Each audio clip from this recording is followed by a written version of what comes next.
Good morning my dear student. आज हम लोग अर्थ प्रेशर थ्योरी का नेक्स्ट लेक्चर डील करेंगे, यानी कि लेक्चर नंबर 6। यहाँ पे अगर मैं पिछले लेक्चर की बात करूँ तो वहाँ पे मैंने बैकफिल के साथ दिखाया था आपको। जब वहाँ पे सरचार्ज लगाया गया था तो उसका केस हमने डील किया था, इम्पॉर्टेंट था, उसको हमने डिटेल में डील किया था कि सरचार्ज भी लगाने से उसका in case of cohesive soil आपका एक्टिव अर्थ प्रेशर क्या निकल के आता है वो हमने देख लिया था। अब जो हम डील करने वाले हैं उसमें हम लोग डील करेंगे कि आपका कोई स्ट्रेटिफाइड सॉइल होगा, उसके बारे में हम लोग यहाँ पे डील करेंगे। स्ट्रेटिफाइड का मतलब यहाँ पे है कि दो सॉइल जो है वो परतों में है, उसकी डेंसिटी अलग अलग होगी। ठीक, एक लेयर का क्वेश्चन कुछ और होगा, दूसरी लेयर का क्वेश्चन कुछ और होगा। बिकॉज एसएससी जेईई ने इस पे क्वेश्चन पूछ रखे हैं, इसलिए मेंस का ये क्वेश्चन है। क्वेश्चन क्या कह सकते हो, पहले हम थ्योरी डील कर रहे हैं, फिर एक साथ सारे क्वेश्चन करेंगे।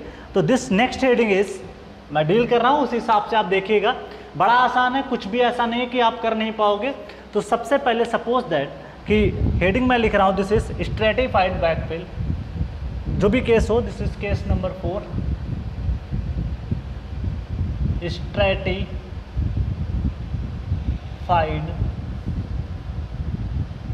Backfill, stratified backfill. ठीक है, कोहेशन लेस में भी मैंने पढ़ाया था। आज जो मेरा केस है वो कोहेसिव सॉइल के लिए है, कोहेसिव सॉइल, इसके केस में हमको डील करना है। ठीक, जो भी पैरामीटर दिए उनको मैं मेंशन कर रहा हूं। देखिए यहाँ पे रिटेनिंग वॉल है, this is the retaining wall, retaining wall, this is the retaining wall. यहां तक जो हाइट दे रखी है H1, आपका एक लेयर में बैकफिल यहां पे फिल है, H1 हाइट है उसकी। दूसरे बैकफिल की हाइट जो है दिस इज H2। ठीक है, चल और क्या दे रखा है भाई, ये जो सॉइल है इसका गामा 1 है, C1 है, phi 1 है। इसका जो है गामा 2 है, डेंसिटी अलग है, C2 है, दिस इज phi 2 है। ठीक है, चल तो इस तरीके से सारी कहानी उसने बता दी, हम एक करके डील करेंगे यहाँ पे। ये है मेरा केस। इन केस आप कोहेसिव सॉइल आपका स्ट्रेटिफाइड बैकफिल है, इस केस में हमको देखना है। देखो स्ट्रेटिफाइड का मतलब होता है कि हर परत की डेंसिटी अलग अलग होती है। जब कोई मिट्टी बनती है, जब उसका नेचुरल फॉर्मेशन होता है तो परत बाई परत वो बनती है, एक लेयर के बाद दूसरी लेयर बनती है, दूसरी के बाद तीसरी बनती है। तो कोई ज़रूरी नहीं है कि उस सॉइल की फिजिकल जो कंडीशंस होती हैं, लाइक टेम्परेचर, ठीक है, लाइक टेम्परेचर, विंड, वाटर, बहुत सारे फैक्टर्स होते हैं, ज़रूरी नहीं कि हर परत में उतना ही फैक्टर काम करे। तो इस वजह से उसकी डेंसिटी पे फर्क आता है। सपोज दैट जो नीचे की सॉइल मास होती है वो ज़्यादा डेंस होती है, ऊपर वाली थोड़ा कम होती है, इसके ऊपर सबसे कम। तो ये डिपेंड करता है उसके वेट के ऊपर। तो आपकी जो परत में मिट्टी पाई जाती है, जो रॉक्स मिलती हैं, उनकी डेंसिटी क्या होती है, अलग अलग होती है। उसी को बोलते हैं स्ट्रेटिफाइड सॉइल। आपको सेडिमेंट्री रॉक जो होती है उसमें स्ट्रेटिफाइड बोलते हैं उसको। क्यों? जो सेडिमेंट्री रॉक होती है वो परत में दिखाई पड़ती है, सेडिमेंट्री रॉक जो होती है वो परतों में दिखाई पड़ती है। क्यों दिखाई पड़ती है? बिकॉज जो सेडिमेंटेशन होता है उसके प्रोसेस के थ्रू सेडिमेंट्स क्या होते हैं, एक परत में जमते जाते हैं। पहले एक लेयर बन गई, फिर दूसरी लेयर बनती है, फिर तीसरी लेयर बनती है। इस तरीके से सेडिमेंटेशन होता है। पार्टिकल्स का जिसका भारी वेट होता है वो नीचे आ जाता है, जिसका कम वेट होता है वो ऊपर रह जाता है। तो इस तरीके से सेडिमेंट्री रॉक आपकी बनती है। जैसे आपने लाइम पढ़ा होगा, लाइम स्टोन पढ़ते हो, दिस इज सेडिमेंट्री रॉक। ठीक है, तो इस तरीके से सेडिमेंट्री रॉक वहाँ पे पढ़ाई जाती है। ओके, सेडिमेंट्री रॉक में बहुत सारे मिनरल पाए जाते हैं, ये भी एक क्वेश्चन बन जाता है। तो सेडिमेंट्री में जो पेट्रोलियम है और जो आपको कोयला दिखाई पड़ता है, ये सब सेडिमेंट्री रॉक होता है, ये एग्नियस रॉक नहीं होता है। ठीक है, चल ये तो कहानी बेसिक बता दी, जो जनरल नॉलेज आपके लिए ज़रूरी है। अब देखते हैं अपना केस। देखो सबसे अच्छा फंडा ये, डायग्राम वगैरह तभी ड्रा कर पाओगे जब कोई वैल्यू लिख पाओगे। तो एक काम करते हैं, इस पॉइंट का नाम दे दिए ए, इसका पॉइंट का नाम दे दिए बी, इसका पॉइंट का नाम दे दिए सी। चल अब कहो तो मैं इस इक्वेशन को यहीं पे ही लिख देता हूँ, कहो तो फिर अलग से लिखे, कोई फ़र्क नहीं पड़ता। अगर यहीं पे लिख देंगे तो टाइम थोड़ा बच जाएगा और आपको समझ में बेटर आएगा। एक बात बताओ, जब phi 1 और phi 2 की वैल्यू अलग होगी तो यहाँ पे जाहिर सी बात है आपका KA1 आएगा, यहाँ पे KA2 भी आ जाएगा। इस तरीके लिखा जा सकता है। चल मान लिया एक पॉइंट यहाँ पे 1 है जो कि आपका डेप्थ जेड पे है, क्या है, जेड डेप्थ पे है, ठीक। तो पहले वाली लेयर के लिए लिख रहे हैं this is for first layer, first layer, this is first layer. समझते हैं आसानी से, बड़ा सिंपल है। सबसे पहला वाटर टेबल कुछ भी नहीं है, सरचार्ज भी नहीं है, देगा तो देख लेंगे बाद में, तो वो क्वेश्चन से समझ में आ जाएगा। तो आपको बेसिक फंडा क्या बताया था, आपको स्ट्रेस लिखना आना चाहिए। तो फर्स्ट लेयर के लिए अगर मैं देखूं, first layer eight depth Z, Z. चलो बोलो भाई स्टेप नंबर 1। स्टेप नंबर 1 में क्या लिखते हैं हम लोग, first step is sigma we, इसको क्या लिखा जा सकता है, गामा इंटू जेड। अगर सरचार्ज होता तो क्यू ऐड कर देते, अगर सरचार्ज होता तो हम लोग क्या करते, क्यू यहाँ पे ऐड अप कर देते। ओके, नेक्स्ट स्टेप आता है, this is step number 2। Step number 2 आता है हमारा, this is P A pressure, this is how much, this is KA1, this is KA1 into sigma V minus 2C1 under root KA1। ये लिख सकते हो because C1 और φ1 अलग है, तो अगर φ1 एंगल अलग होता है तो आपकी KA1 की वैल्यू भी क्या निकल के आएगी। अब हालांकि अगर मेरा केस यहाँ पे बोल दिया आपको, सपोज दैट बोल दिया क्ले सॉइल है, तो φ तो 0 हो जाएगा, φ 0 होगा तो KA की वैल्यू 1 निकल के आएगी। तो मान ले दोनों परतों में आपकी जो है क्ले सॉइल है, तो KA1 और KA2 की वैल्यू हो जाएगी 1, तो हमारा कैलकुलेशन और आसान हो जाता है। तो एग्जाम में वो कोशिश करता है कि इसकी वैल्यू 1 मान के चला जाता है या दे देता है ज़्यादातर एंगल, ठीक है। चलो ये केस हो गया। फिर हम लिख सकते हैं this is PA1 equal to, इसकी जगह पे this is KA1, sigma we की जगह पे क्या लिख सकते हो, gamma into Z minus 2C1 into KA1।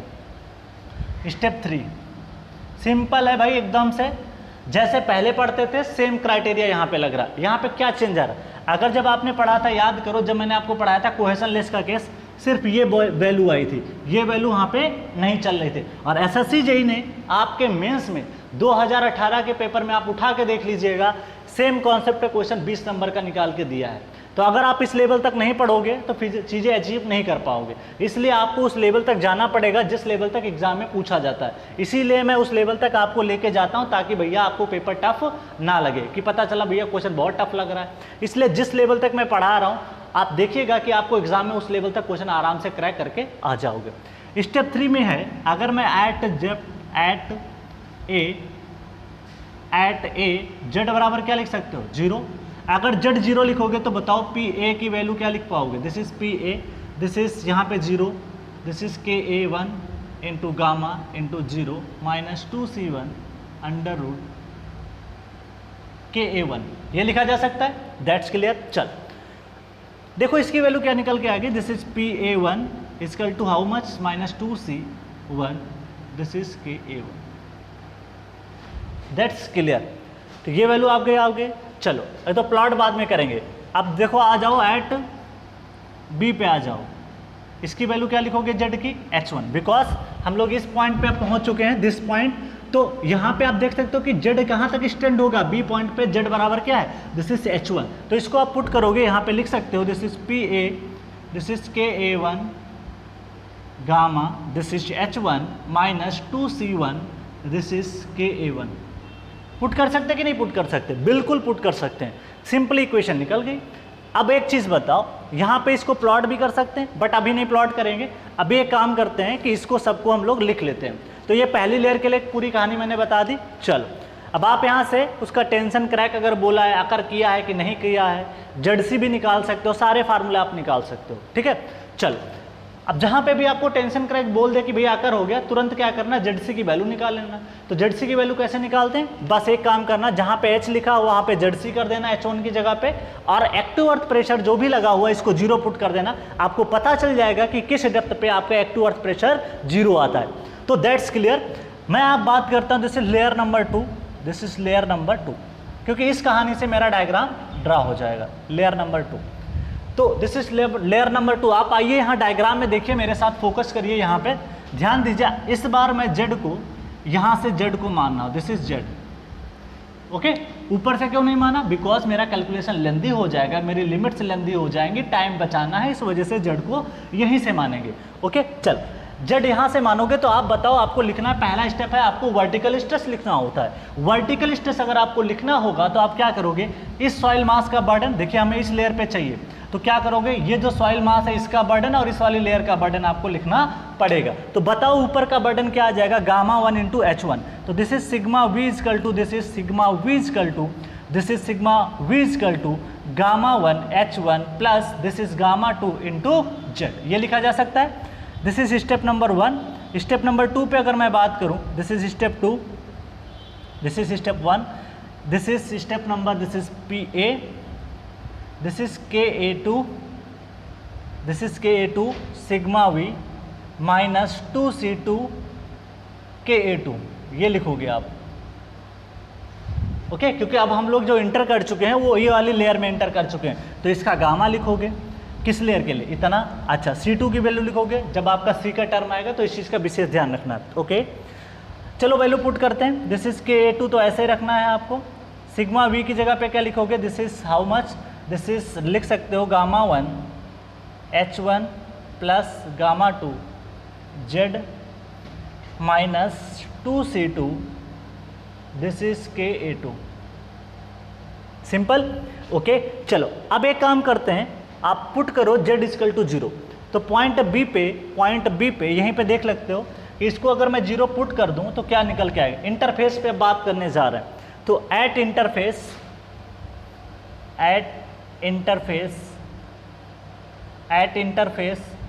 Z equal to क्या लिखा जा सकता है, Z इजकल टू अगर मैं 0 लिखूं तो इसके जस्ट ध्यान रखिएगा, यहाँ पे इंटरफेस पे वैल्यू बात करें, क्योंकि जब दो पॉइंट का जंक्शन पॉइंट हुआ करे और दोनों परतों की डेंसिटी, उसका कोहेसन, उसका एंगल इंटरनल ऑफ फ्रिक्शन हो, तो हमेशा यहाँ पे इंटरफेस पे आपको वैल्यू हमेशा चेक करना पड़ेगा, ठीक है, क्योंकि उसकी वैल्यू अलग अलग निकल के आते हैं, बिकॉज इस सॉइल का Ka अलग होगा, इस सॉइल का Ka अलग होगा। तो Z बराबर 0 पुट करो, जब यहाँ 0 पुट करोगे ना, पता है, तो ये निकल के आएगा क्या, दिस इज 0, बचेगा क्या, this is PA equal to KA2 gamma 1 H1 minus 2C2। देखिए ये सब रटने की जरूरत नहीं है, जब ये सब पता है, बस बेसिक फंडा आपके दिमाग में आना चाहिए कैसे हम प्रॉब्लम को टैकल करते हैं। अब ये मत रटने लग जाना कि इसका फार्मूला ये होगा, इसका वो होगा, कुछ मत रटना। जो बताया हर जगह मैं इतनी बार बता चुका हूँ कि आपको हर बार वर्टिकल स्ट्रेस लिखना आना चाहिए। अब हमारी केस में सॉइल कैसी है, कोहेसिव है, तो ये C1 C2 का भी टर्म आना शुरू हो गया। कोहेसिव नहीं होती तो ये सिर्फ टर्म कौन सा आता, KA2 आता, गामा 1 H1 आता, प्लस दिस आता, ये टर्म आता ही नहीं हमारा। लेकिन सॉइल कैसी है, कोहेसिव है। तो उस केस में हमने जब पुट किया था तो इंटरफेस पे याद करो, जब आया था KA2 गामा 1 H1, तो ये वैल्यू निकल के आ जाती है, ठीक है। चलो अब फ्रेंड्स यहाँ पे एक चीज़ और ध्यान दीजिए, ये तो आपका निकल गया इंटरफेस पे। अब आ जाओ एट इंटरफेस, तो ये पॉइंट हो गया B। अब आ जाओ एट पॉइंट C। आपको विश्वास नहीं होगा, मैं क्वेश्चन करवाऊंगा SSCJE का, तो आप सोचोगे कि यही कॉन्सेप्ट लग रहा है। तो एट पॉइंट C पे आ जाओ, तो Z बराबर क्या लिखोगे, H2 लिखोगे। क्या लिखोगे, H2। तो मैं लिख सकता हूँ PA equal to KA2 gamma 1 H1 plus KA2 gamma 2 H2 minus 2C2, this is KA2, लिखा जा सकता है। तो सिंपली आप इसको लिख सकते हो, बहुत ही सिंपल है। चल अब मेरे को क्या चाहिए, डायग्राम ड्रा करना चाहिए। आ जाओ भाई डायग्राम ड्रा करते हैं, इसको आगे बढ़ाओ। This is the diagram. कैसे ड्रा करोगे, सिंपली आराम से इसको आप ड्रा कर सकते हो। देखो यहाँ पे कैसे ड्रा करोगे, बताओ पॉइंट ए पे कितनी वैल्यू निकल के आएगी। सिंपली आप बता सकते हो, पॉइंट ए पे यहाँ पे प्रेशर क्या निकल के आ रहा है, दिस इज पॉइंट PA1 मान लो, कोई दिक्कत नहीं, पहले वाले डायग्राम में 1 मान सकते हो, इसको लिखो या नहीं लिखो। तो पॉइंट ए पे Z इजकल टू 0 पे जो वैल्यू आ रही है माइनस 2C1 इंटू K, तो मैं यहाँ पे माइनस की वैल्यू को दिखा देता हूँ। अब यहाँ पे कुछ भी अभी बताया नहीं कि टेंशन करेक्ट डेवलप हुआ कि नहीं डेवलप हुआ, डेवलप हुआ होगा तो उस वैल्यू को हटा देंगे। चल अच्छा, उसके बाद में कहीं ना कहीं तो 0 वैल्यू होगी, बिल्कुल। इसको आगे बढ़ाओ, इस तरीके से वैल्यू आपकी आगे आ जाएगी। तो इसको मैं मेंशन कर देता हूँ यहाँ पे डायग्राम में, बड़ा सिंपल रहता है, ऐसा कुछ टफ नहीं है। देखने में लगता है इतना टफ है, बट गेट, ES IES का मेंस उठा लो, IAS का मेंस उठा लो, इंजीनियरिंग फॉरेस्ट सर्विस का उठा लो, PCS एग्जाम उठा लो, सब क्वेश्चन आपको मिल जाएंगे। ठीक है, this is 2C1 under root KA1, ये इंटेंसिटी हो गई और वो भी निगेटिव में आएगी। क्लियर? चल, ये पॉइंट पे 0 होगा, इसको बता सकते हो दिस इज ZC। इसको क्या लिखा जा सकता है? इसको हम लोग लिख सकते हैं ZC। ठीक, चल ध्यान है, टेंशन क्रैक जो डेवलप होता है वो यहीं पे डेवलप होता है, नीचे वाली लेयर में डेवलप नहीं होगा, बिकॉज ऑफ इसकी डेप्थ काफ़ी ज़्यादा बढ़ चुकी होगी। ठीक है, तो इसमें ज़्यादातर नहीं अकर होता है। ओके, चलो अब बढ़ते हैं हम लोग हैं कहाँ पे। एक बात समझो, यहाँ पे अगर सपोज दैट कि आपको एंगल तो बताया नहीं, सपोज दैट मैं मान लेता हूँ, मान लेते हैं कि φ1 ग्रेटर देन φ2, मान लेते हैं कुछ देर के लिए। तो φ1 φ2 अगर हम देखें तो यहाँ पे निकल के आएगा this is KA1 less than KA2। मान लेते हैं केस है हमारा, कई केस में आपको φ1 लेस भी मिल सकता है, बट हमारे केस में हम मान के चलते हैं KA1 this is φ1 greater than φ2, तो KA1 लेस देन K2 हो जाएगा। चल, अब पहले भी बता चुका हूँ। अब हम पहुँचे पॉइंट B पे, ये पॉइंट B है, ये पॉइंट A था आपका, this is point B, this is point C।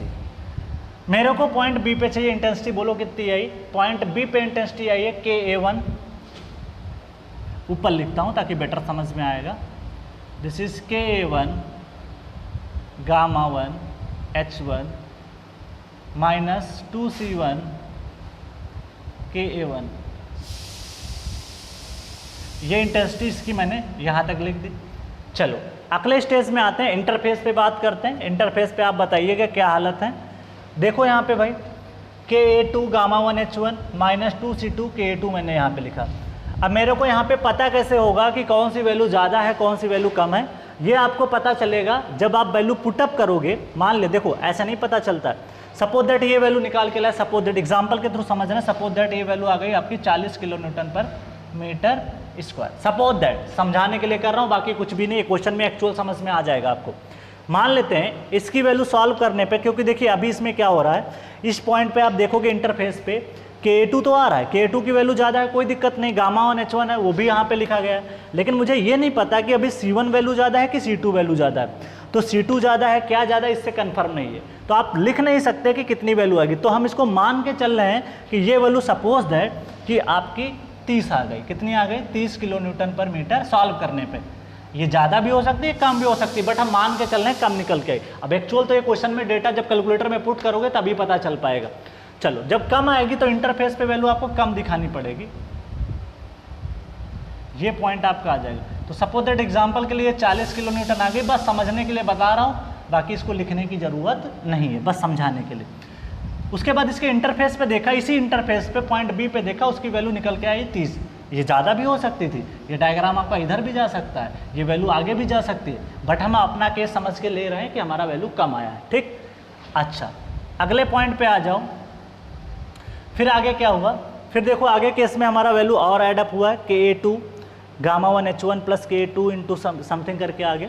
तो आप देखोगे कि आगे की वैल्यू आपकी फिर से बढ़ के आ जाएगी, ये बढ़ी हुई वैल्यू होगी। तो आप लिख सकते हो, ये वैल्यू तो आपको बता दी गई। ये जो नीचे का इंटरफेस है इसको मैं लिख देता हूँ, दिस इज KA2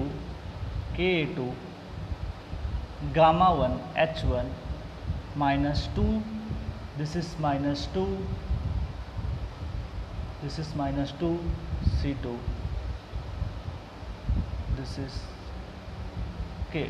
तो इस तरीके से आप इसको लिख सकते हो। ठीक है, चल ये वैल्यू पता चल गई। ओके, अब एक काम करो, यहाँ पे आपको टोटल वैल्यू लिखनी है, तो ये वैल्यू तो आप इसको नीचे लिख सकते हो डॉट डॉट करके।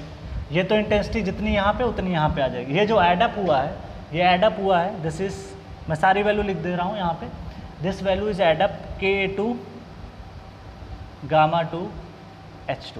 ये वैल्यू आपकी एडिशनल वैल्यू है, और बाकी ये वाला आप सिमिलर लिख सकते हो, KA2 जितनी इंटेंसिटी ये होगी उतनी बेस पे होगी, gamma 1 H1 minus 2C2 under root KA2।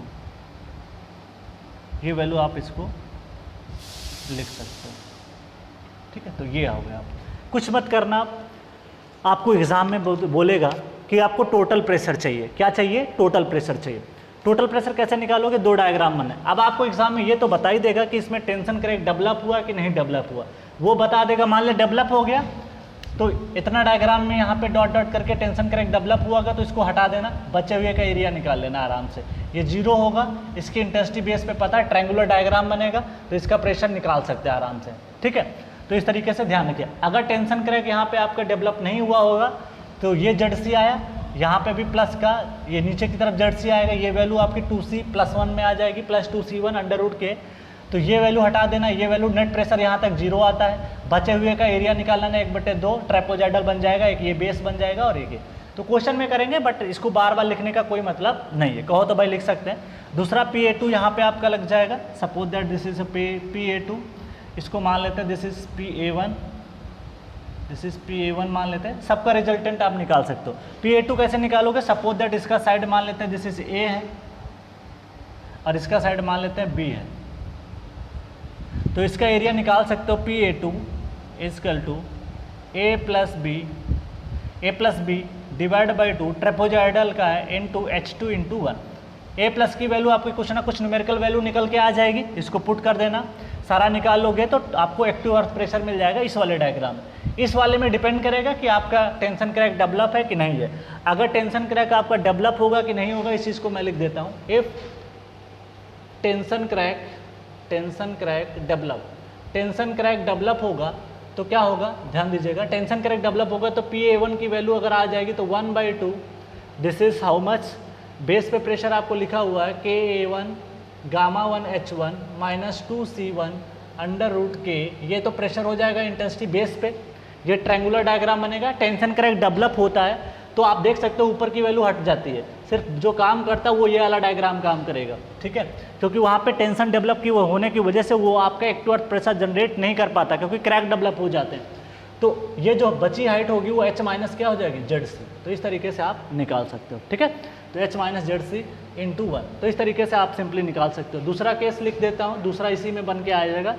When tension crack is not develop, when tension crack is not develop, when tension crack is not develop, okay।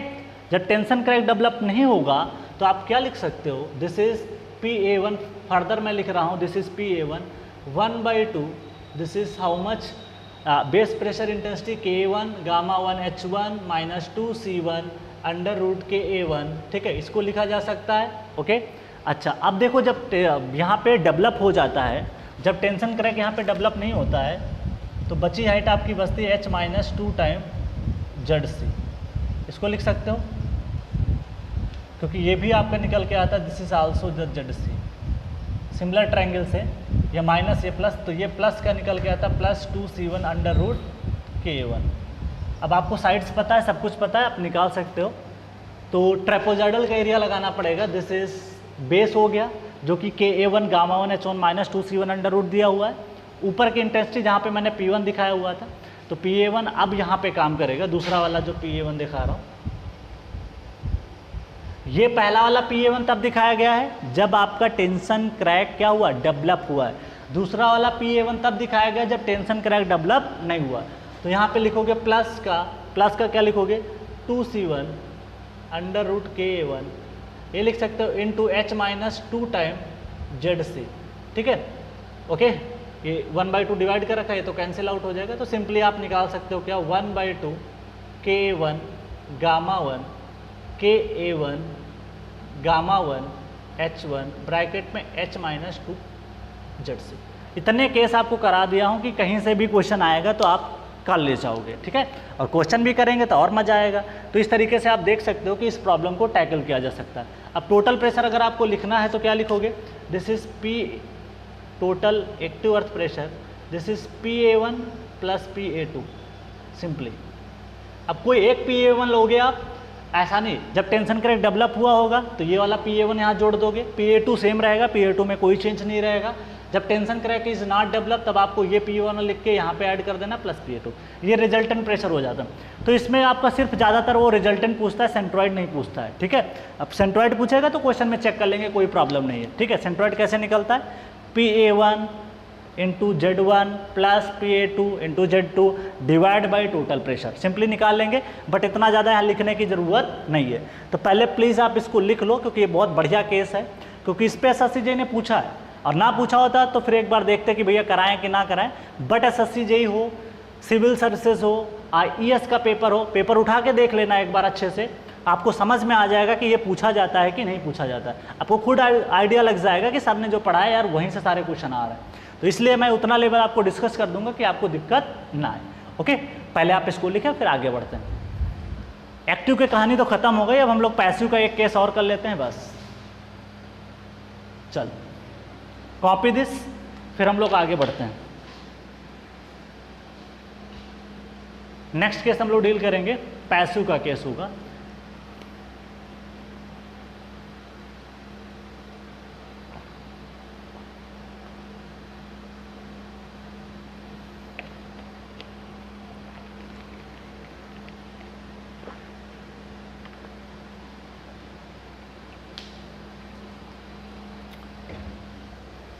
देखो अगर वो पैसिव का केस होता तो कुछ फर्क नहीं पड़ता, जहां -2 लिख रहे हो ना यहाँ प्लस चलता और कुछ नहीं होता।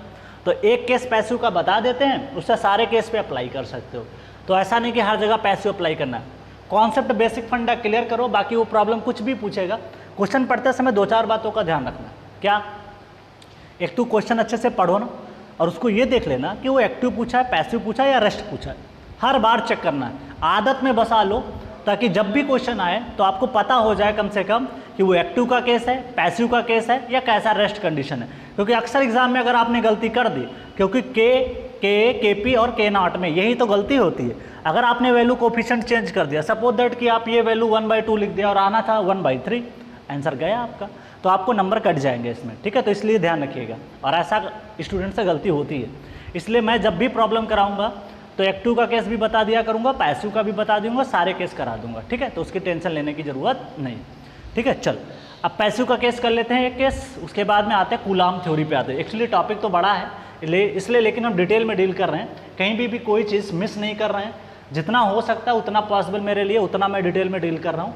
फिर आप देखोगे क्वेश्चन आपके कहीं से मिस नहीं करेंगे। ठीक है, चल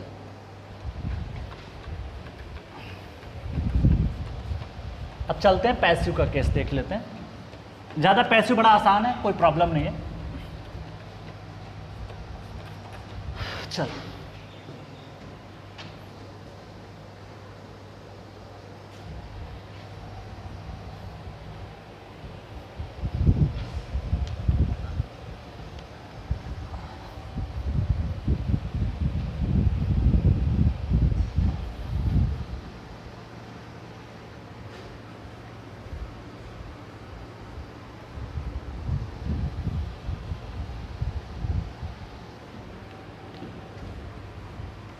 नेक्स्ट बात करते हैं हम लोग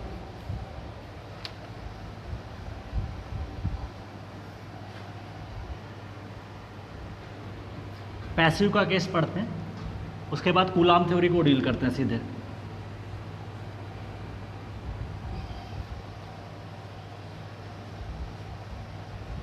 जितने भी केस अभी एक्टिव कराए ना, जहां पैसिव होगा सिर्फ क्या चेंज होगा, जहां के है वहां के पी लिख देना, और जहाँ पे -2 चल रहा था वहाँ पे प्लस आ जाएगा, बाकी कोई फर्क नहीं आएगा। तो अभी करा देंगे तो आपको आइडिया लग जाएगा कि क्या चीज़ें चल रही हैं।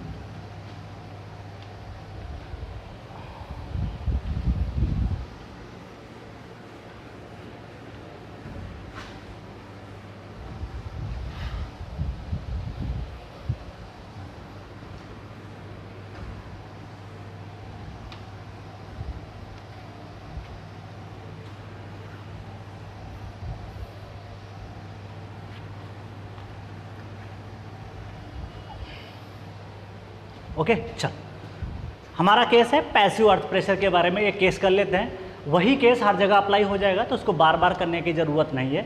जब मैं आपको कोहेशन लेस पढ़ा रहा था तो एक्टिव और पैसिव को साथ लेके चल रहा था। अब यहाँ पे भी अगर पैसिव को साथ लेके चलता थोड़ा चीज़ें कॉम्प्लेक्स हो जाती, इसलिए एक केस कर लेंगे और फिर उसको क्वेश्चन में अप्लाई करेंगे तो बेटर हमारे लिए रहेगा। नहीं तो उसको बार बार लिखोगे तो कन्फ्यूज हो जाओगे। ठीक है, सोचोगे यार सर कितने केस पढ़ा दिए, अब समझ में नहीं आ रहा क्या करेंगे। बेसिक फंडा बताया, स्ट्रेस लिखना आना चाहिए, वाटर टेबल का ध्यान रखो, सरचार्ज का ध्यान रखो। उसके बाद में जेड कहाँ पे, जेड बराबर 0 पुट करना है, जेड बराबर H1 पुट करना है, फिर जेड बराबर H2 पुट करना है। तो बस जैसे बताया वैसे करना, पॉइंट मिलते जाएंगे, एक डायग्राम बन जाएगा। एरिया निकालना आता है आपको। एरिया कैसे, या तो ट्रायंगल बनेगा, या तो ट्राइपोजाइडल बनेगा, या तो रेक्टेंगल बनेगा। सर्कुलर बनना नहीं यहाँ पे। तो इस तरीके से आप सेंट्रॉइड निकालना आता है, सोम में पढ़ रखा होगा। ट्राइपोजाइडल का सेंट्रॉइड आता है, या तो ट्रायंगुलर का आता है, या तो रेक्टेंगुलर का आता है। तो जो भी यहाँ पे शेप बनेगा उसी का ही सेंट्रॉइड आता है। तो इस तरीके से प्रॉब्लम को आप इजिली हैंडल कर सकते हो। ठीक है, चल, this is passive earth pressure, passive earth pressure. अब पैसिव होता क्या है सब पता है, अब बार बार बताने की जरूरत नहीं, क्योंकि हमने पहले ही इसको डिटेल में डील कर रखा है। ओके, चल, पहले बताओ पैसिव अर्थ प्रेशर की इक्वेशन क्या थी, आई थी, डराइव करके बताया भी था। जा करके देख लेना, लेक्चर नंबर शायद पिछले लेक्चर में पढ़ाया था, लेक्चर नंबर शायद 3 होगा इसका, 4 होगा। PP equal to, this is KP into gamma, this is KP into sigma V plus 2C under root KP। अब देखो एक्टिव का केस था तो वहाँ पे ध्यान दीजिए, जहाँ एक्टिव का केस था वहाँ पे KA लिखा था, पैसिव का केस है वहाँ KP लिखूंगा। उसके अलावा जहाँ पे -2C था वहाँ पे अब क्या चलेगा, +2C चलेगा। ठीक, तो बस इस बात का ध्यान रखना। तो मेरा केस है case 1, this is dry moist cohesive soil. ठीक है, चल इसको डील करते हैं। ये है मेरा रिटेनिंग वाल, दिस इज रिटेनिंग वाल। ये है आपका रिटेनिंग वाल जिसकी हाइट मान लेते हैं दिस इज h। 2 परतों में निकालने की जरूरत नहीं है क्योंकि सारा कॉन्सेप्ट समझा रखा हूँ। ठीक, चल, ये है बैकफिल। चाहो तो सरचार्ज भी लगा सकते हो, ना लगाना हो तो ना भी लगाओ, सारे केस कर सकते हैं। ठीक है, चलो पैसिव का केस करते हैं। अभी सरचार्ज वगैरह नहीं लगा रहे, सिंपली समझते हैं। ये ग्राउंड लेवल है आपका, this is ground level, this is ground level.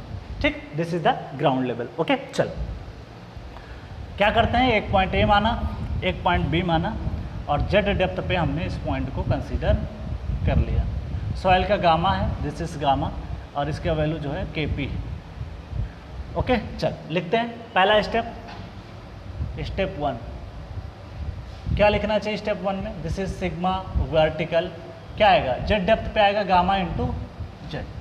बहुत पहले से पढ़ते आ रहे हो, वही चीज़ बार बार रिपीट हो रही, तो इसलिए कोई दिक्कत नहीं आनी चाहिए। दूसरा स्टेप है, एग्जाम में भी ऐसे करना बेटर रहेगा, भले स्टेप नंबर ना डालना बट ऐसे 1 2 करके चले जाना। दिस इज PP अब लिखोगे भाई, PP लिखोगे तो क्या लिखोगे बोलो, PP को लिखा जा सकता है this is KP into sigma V plus 2C under root KP, ये लिखा जा सकता है। ठीक है, चल बोलो, सिग्मा V की वैल्यू कितनी है, this is KP, sigma V की वैल्यू लिखा जा सकता है this is gamma into Z plus 2C under root KP, ये लिख सकते हो। ठीक है, चल अब बात कर लेते हैं, यहाँ पे ध्यान दीजिएगा। अब मेरे पास इक्वेशन मिल गई PP की। अब एक काम करो, स्टेप नंबर 3 पे आओ और पुट करके देखो कि z बराबर एट पॉइंट A पे z बराबर क्या है, 0 है। तो पॉइंट A पे, this is point A, z बराबर क्या लिखोगे, 0। अगर z को 0 लिख दोगे तो this is how much, PP equal to this is KP into gamma into 0 plus 2C, this is KP, लिखा जा सकता है। तो बोलो PP की वैल्यू कितनी निकल के आ गई, passive earth pressure intensity at top level, this is KP, 2C KP। तो सिंपली पता चल गया ये वैल्यू कैसी है, नेगेटिव आ रही है, पॉजिटिव, पॉजिटिव। तो पैसिव के केस में ये पॉजिटिव आता है, एक्टिव के केस में ये नेगेटिव आता है। नेक्स्ट पॉइंट की अगर बात करें, this is point number B, this is point B। Point पे B पे बताओ z बराबर कितना ले सकते हैं, h, क्योंकि z कहाँ से कंसिडर कर रहे हैं, यहाँ से। तो यहाँ पे आओगे तो z बराबर क्या लिखा जा सकता है, z बराबर लिख सकते हो h।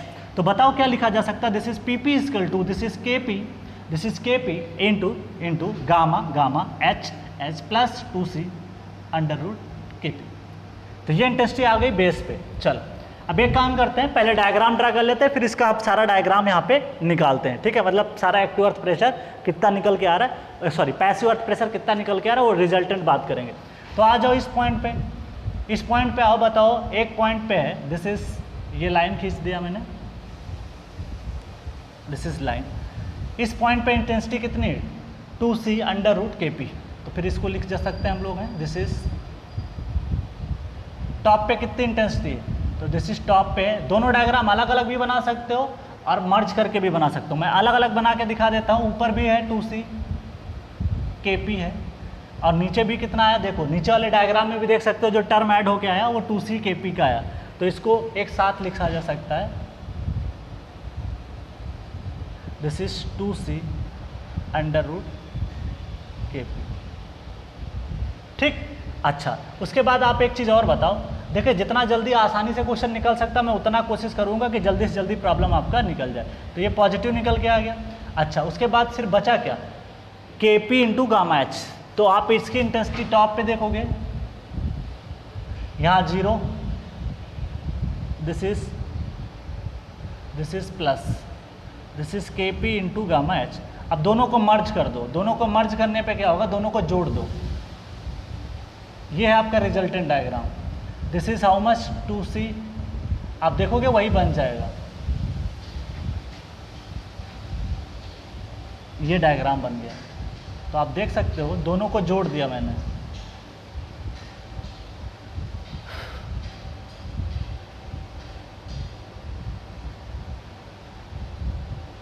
ठीक है, दिस इज वैल्यू आ गई निकल के।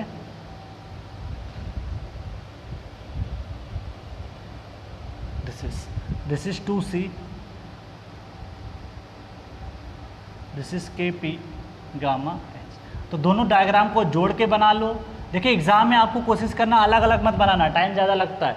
जो भी वैल्यू मिलते जाए उसी हिसाब से काम करना। देखो क्या हुआ, जैसे आपको पढ़ाया था जब वर्टिकल प्रेशर वहाँ पे निकलवाया था सॉइल में, जब सेल्फ वेट की वजह से वहाँ पे भी सरचार्ज दिखाया था। तो टॉप पे इसकी इंटेंसिटी कितनी निकल के आई, टॉप पे इंटेंसिटी इसकी निकल के आई 2C √Kp। वो कहाँ से पता चला, इस पॉइंट पे ए पे लगा लिया, ये पता चल गया। बेस पे देखा इतनी इंटेंसिटी तो थी ही, उसके अलावा एडिशनल क्या आ गया, Kp इंटू गामा एच। तो इतनी इंटेंसिटी तो थी ही, वो तो कांस्टेंट रहेगी, वो बदलेगी नहीं, वो डेप्थ पे डिपेंड ही नहीं करती है क्योंकि उसमें कोई डेप्थ का टर्म ही नहीं आता है, तो वो तो कांस्टेंट रहेगी। ऐड जो होगा वो Kp इंटू गामा एच होगा। ठीक है, तो इस तरीके से आप इसको निकाल सकते हो। अगर आपको इसका रिजल्टेंट निकालना होगा तो कहीं पे सेंट्रॉइड ये आपका काम कर जाएगा, इसको ए मान लेना। ओके, जल्दी करने के लिए बता रहा हूँ क्योंकि देखिए एग्जाम में कितना टाइम नहीं होता है कि आप पहले रेक्टेंगल मानो, ट्रायंगल मानो। आपको ये पता है, ये सारी वैल्यू आपको न्यूमेरिकल फॉर्म में पता होती है और न्यूमेरिकल फॉर्म में जो वैल्यू पता होती है उसको रखना आसान होता है। तो सपोज दैट ये 40 आ गया, ये 10 आ गया, तो 1/2 40 + 10 करके और जो वर्टिकल डिस्टेंस दिया होगा उसको मल्टीप्लाई कर देना। तो स्टेप नंबर 4 में मैं लिख रहा हूँ, this is step number 4। Resultant या नेट या total passive earth pressure per unit length, total passive earth pressure per unit length of wall, per unit length of wall, per unit length of wall. क्या लिख सकते हो बोलो, this is PP, capital PP लिखा जा सकता है, तो इसको लिख देंगे कैपिटल PP। ठीक, बोलो क्या आएगा, 1/2 ये बेस का प्रेशर आपको पता है, दिस इज क्या है, this is 2C √Kp plus Kp gamma H. ठीक है, this is Kp gamma H plus B side क्या है, बी साइड आपकी देखिए ये A माना गया, इसको मैंने B माना, तो इसको लिख सकते हो this is A + B, this is 2C √Kp। और हाइट इसकी कितनी रखोगे, h/1, पर यूनिट लेंथ के लिए निकालना तो h/1 हो जाएगा। तो ये आपका टोटल अर्थ प्रेशर निकल गया पैसिव केस में। ठीक है, चलो अब एक खास बात यहाँ पे कोई टेंशन क्रैक डेवलप ही नहीं होगा, बिकॉज यहाँ पे कोई टेंशन आ ही नहीं रहा है। यहाँ पे सारा देखो वैल्यू पॉजिटिव आ रहा है, ये भी वैल्यू पॉजिटिव था, ये भी वैल्यू पॉजिटिव था, इसलिए पैसिव के केस में कोई टेंशन क्रैक डेवलप नहीं होगा। तो कोई हमारे लिए चीज़ें क्या हो गई और आसान हो गई। मतलब जो पैसिव केस होता है वो एक्टिव से भी आसान प्रॉब्लम करना होता है। डायग्राम बन गया, वैल्यू निकाल सकते हो। तो एग्जाम में प्रॉब्लम को एक बार पढ़ लेना। नेक्स्ट केस आता है हमारा यहाँ पे step, this is 5, line of action from base, line of action. तो net resultant pressure line of action of PP, that is Z bar, A + 2B divide by A + B into H/3। Actually trapezoidal बनना है, देख सकते हो इसकी एक side बड़ी है, एक साइड छोटी है, और देखो इसको बेस से निकालना है तो a प्लस 2b करते थे अपान a प्लस बी करते थे इनटू इसका सेंट्रोइड जो भी होगा वो हम लोग निकाल लेंगे। तो दिस इज h/3। तो z बार आपका निकल गया। अब मोमेंट आपको निकालना है तो मोमेंट भी निकाल सकते हो। This is step 6। Bending moment क्या हो जाएगा, this is bending moment, this is PP into this is z बार। तो बस आराम से आप इसको निकाल सकते हो, बाकी कोई इसमें दिक्कत ही नहीं है। ठीक है, तो पैसिव के केस में सॉइल एक्चुअली सेफ रहती है, एक्टिव के केस में दिक्कत नहीं, सॉरी एक्टिव में ज़्यादा दिक्कत आती है, पैसिव के केस में वैल्यू देखो पॉजिटिव आ रही, तो इसमें टेंशन क्रैक वगैरह डेवलप नहीं होता। अब मान लीजिए इसमें सरचार्ज भी होता, समझाने के लिए कर रहा हूँ लेकिन करना नहीं आपको है, चाहो तो लिख लेना अलग से। इसी में केस में बना देता हूँ case 2। If surcharge on backfill, तो क्या चेंज होगा उसको बता देता हूँ। बैकफिल, बाकी परेशान नहीं होना है। क्या चेंज होगा, बैकफिल के ऊपर अगर मान लिया सरचार्ज भी आ जाएगा, तो समझाने के लिए दिखा रहा हूँ। इस केस में नहीं, आप अलग से डायग्राम बना लेना, मैं इतना टाइम अब नहीं दूंगा, क्योंकि मान लेते हैं सरचार्ज भी आ गया kN/m स्क्वायर, तो कुछ चेंज नहीं होगा। चेंज क्या होगा देखना, पहला स्टेप बदल जाएगा। क्या, सिग्मा V इक्वल टू क्या लिखोगे, Q प्लस गामा Z लिखोगे। दूसरा स्टेप क्या आएगा, दिस इज PP आएगा, दिस इज आएगा, this is KP into sigma V आ जाएगा, plus this is 2C under root KP आ जाएगा बस। और यहाँ पे वैल्यू पुट कर देना, this is KP, sigma V की जगह पे क्या लिखोगे, Q plus gamma Z plus 2C। क्या चेंज आएगा वही मैं बता रहा था, बाकी कुछ इसमें बदलाव है नहीं। अब यहाँ पे पॉइंट अगला स्टेप थर्ड आ जाएगा, एट A Z बराबर 0 पुट कर देना, तो PP की वैल्यू निकल के आ जाएगी, this is K into Q plus 2C under root KP, ये लिख सकते हो आप।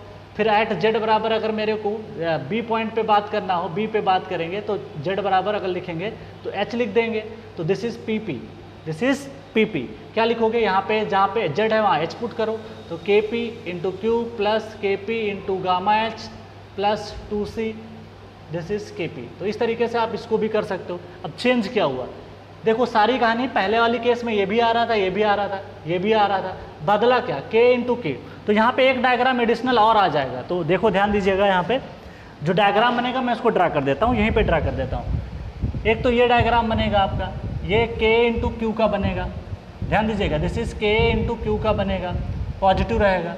दूसरा डायग्राम बनेगा जो बन रहा है सबको मैं दिखा देता हूँ, दिस इज पॉजिटिव डायग्राम बनेगा, this is 2C under root KP का बनेगा।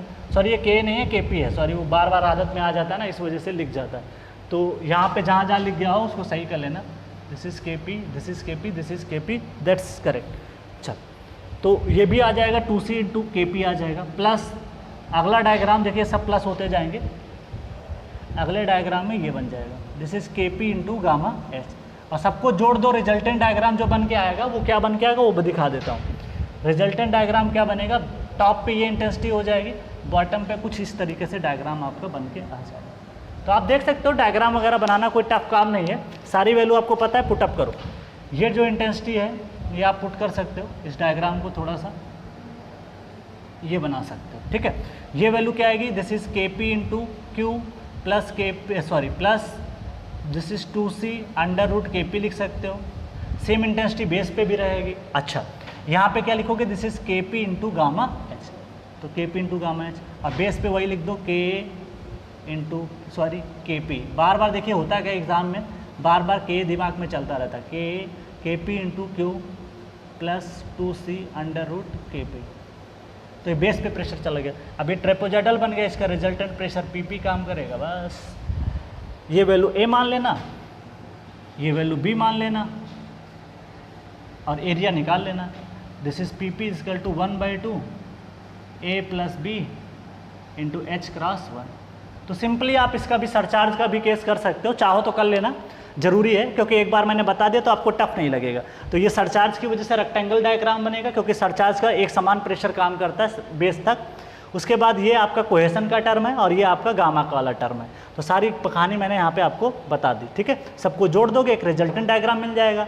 इसका भी सेंट्रोइड वही काम करेगा, A प्लस 2B ट्रेपोजाइडल वाला। तो लाइन ऑफ एक्शन भी लिख देता हूँ, A plus 2B divide by A plus B into H/B। मतलब आपको ये सीखना है कि कोई भी केस हो, सिंपली एक चीज़ पता हो कैसे स्ट्रेस लिखी जाती है, बाकी कोई फर्क। अगर इसी में वाटर टेबल आ जाता तो कुछ नहीं करते। यहाँ पे ये जो स्ट्रेस लिख रहे हो ना, ये आपको स्ट्रेस जो लिखनी पड़ती वो आपको सबमर्ज कंडीशन में वेट लेना पड़ता, तो यहाँ पे गामा डैश इंटू जेड आ जाता। फिर यहाँ पे लिखते KP into this is KP into sigma vertical आपका आएगा, जो भी आएगा इफेक्टिव आएगा, प्लस पोर वाटर प्रेशर ऐड कर देते। ध्यान रखिएगा केपी का मल्टीप्लाई पोर वाटर प्रेशर के साथ नहीं होगा, क्योंकि केपी की वैल्यू क्या होती है 1 होती है, बाकी कहानी सेम रहेगी। तो जब क्वेश्चन करोगे तो ज़्यादा बेटर समझ में आता। पूरी कहानी ऐसे अगर मैं लिखते चला जाऊँगा तो बोर हो जाओगे, इसलिए सारी कहानी को क्वेश्चन के फॉर्म में देखेंगे तो बेटर समझ में आएगा। केस कितने बन सकते थे वो मैंने पूरी कहानी आपको समझा दी, बाकी जब प्रॉब्लम अटेंड करेंगे तो हमें और समझ में आएगा। तो कैसे किया जाता, सरचार्ज का भी लगाओ तो कर सकते हो। सेम चीज़ आप देखो पढ़ाई गई थी जब मैं वहाँ पे टोटल स्ट्रेस पोर वाटर प्रेशर सरचार्ज का केस बताया था। सरचार्ज का जब केस बताया था तो सरचार्ज लगा के बताया था, सेम डायग्राम बनना था सरचार्ज का भी। तो सरचार्ज का के वहाँ पे केपी नहीं आता है क्योंकि हम वर्टिकल स्ट्रेस की बात करते थे, तो वहाँ क्यू आता था, गामा एच आता था, केपी वगैरह नहीं आता था, ना के आता था, ना केपी आता था, कुछ भी नहीं आता था। तो प्लीज़ आप पहले इसको कॉपी करें, फिर मैं कूलाम्ब थ्योरी पे आता हूँ। ये मेरे एक्टिव और पैसिव दोनों के केस खत्म हो चुके हैं, ठीक है। मैंने पूरी कहानी एक्टिव अर्थ प्रेशर और पैसिव अर्थ प्रेशर का डील कर दिया। अब एक थ्योरी निकल के आती है नई, कूलाम्ब थ्योरी आती है, तो इसकी जो एजम्पशंस है वो इंपॉर्टेंट है, इसके कुछ थ्योरेटिकल पॉइंट है वो इंपॉर्टेंट है, उसको हम लोग अब डील करेंगे, ठीक है। उसके बाद एक मेरा लास्ट टॉपिक बचेगा कैंटिलीवर सीट पाइल। तो कैंटिलीवर सीट पाइल के बारे में पढ़ेंगे अच्छे से, बिकॉज उस पर भी ऑब्जेक्टिव क्वेश्चन बन जाते हैं। तो व्हाट इज सीट पाइल क्या होता है उसको भी डील करेंगे, कितनी डेप्थ तक लगाते हैं वो भी डील करेंगे, बिकॉज यूपीएससी में और आपके इंजीनियरिंग सर्विसेज में गेट के एग्जाम में कोई भी पेपर उठा लोगे वहाँ से क्वेश्चन निकाल देता है, तो उसको हम पढ़ेंगे, ठीक है। तो छोड़ नहीं सकते, कुछ भी छोड़ दोगे एग्जाम में क्वेश्चन वहीं से आ जाएगा, फिर बोलोगे सर आपने पढ़ाया ही नहीं। तो मैं ऐसा काम ही नहीं करता हूँ कि आपको कहीं से ये डाउट आ जाए कि सर आपने पढ़ाया नहीं। कोशिश तो यही रहती है कि आपको 100% डिलीवर किया जाए। तो पहले आप इसको कॉपी करो, फर्दर मूव करते हैं किस पे, कूलाम्ब थ्योरी पे, और कूलाम्ब थ्योरी को डिस्कस करते हैं आज के लेक्चर में।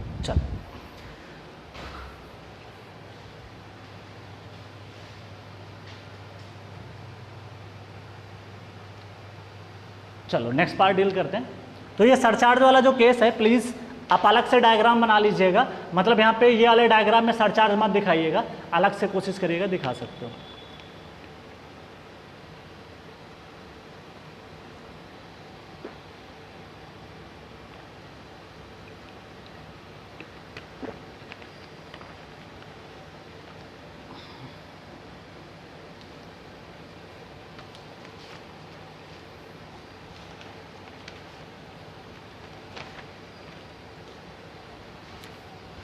ठीक है, तो इस चीज़ का ध्यान रखिएगा कि यहाँ पे जो सरचार्ज मैंने दिखाया आप अलग से डायग्राम बाद में बना लीजिएगा, अभी टाइम नहीं होगा आपके पास, तो इस पर छोड़ दीजिएगा। ऐसे डायग्राम बनाइएगा, एक सरचार्ज क्यू का दिखा दीजिएगा, उसके बाद ये डायग्राम दिखा दीजिएगा सारा, वो उधर स्टेप जो दिखा है वो भी दिखा दीजिएगा, ठीक है। लिख लेना, कल को भूल जाते हो तो कम से कम ये तो याद रहेगा सर ने कैसे कराया था, क्योंकि नोट्स बनाना बहुत इंपॉर्टेंट है। कई लोग बोल रहे थे सर PDF दे दो, अपना नोट्स जो अपने हाथों से लिखते हो ना सबसे बढ़िया नोट्स होता है, किसी PDF की ज़रूरत नहीं है, ठीक है। तो जो खुद से लिखते हो वो बेटर रहेगा आपके लिए। That's clear. चल आगे बढ़ते हैं, अब कूलाम्ब थ्योरी को डील करते हैं आज के लेक्चर में।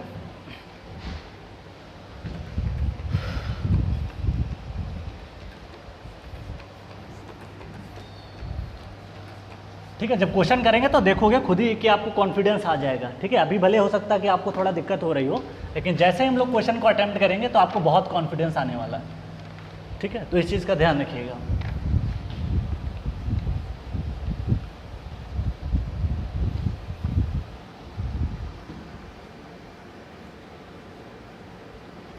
नेक्स्ट पार्ट डील करते हैं।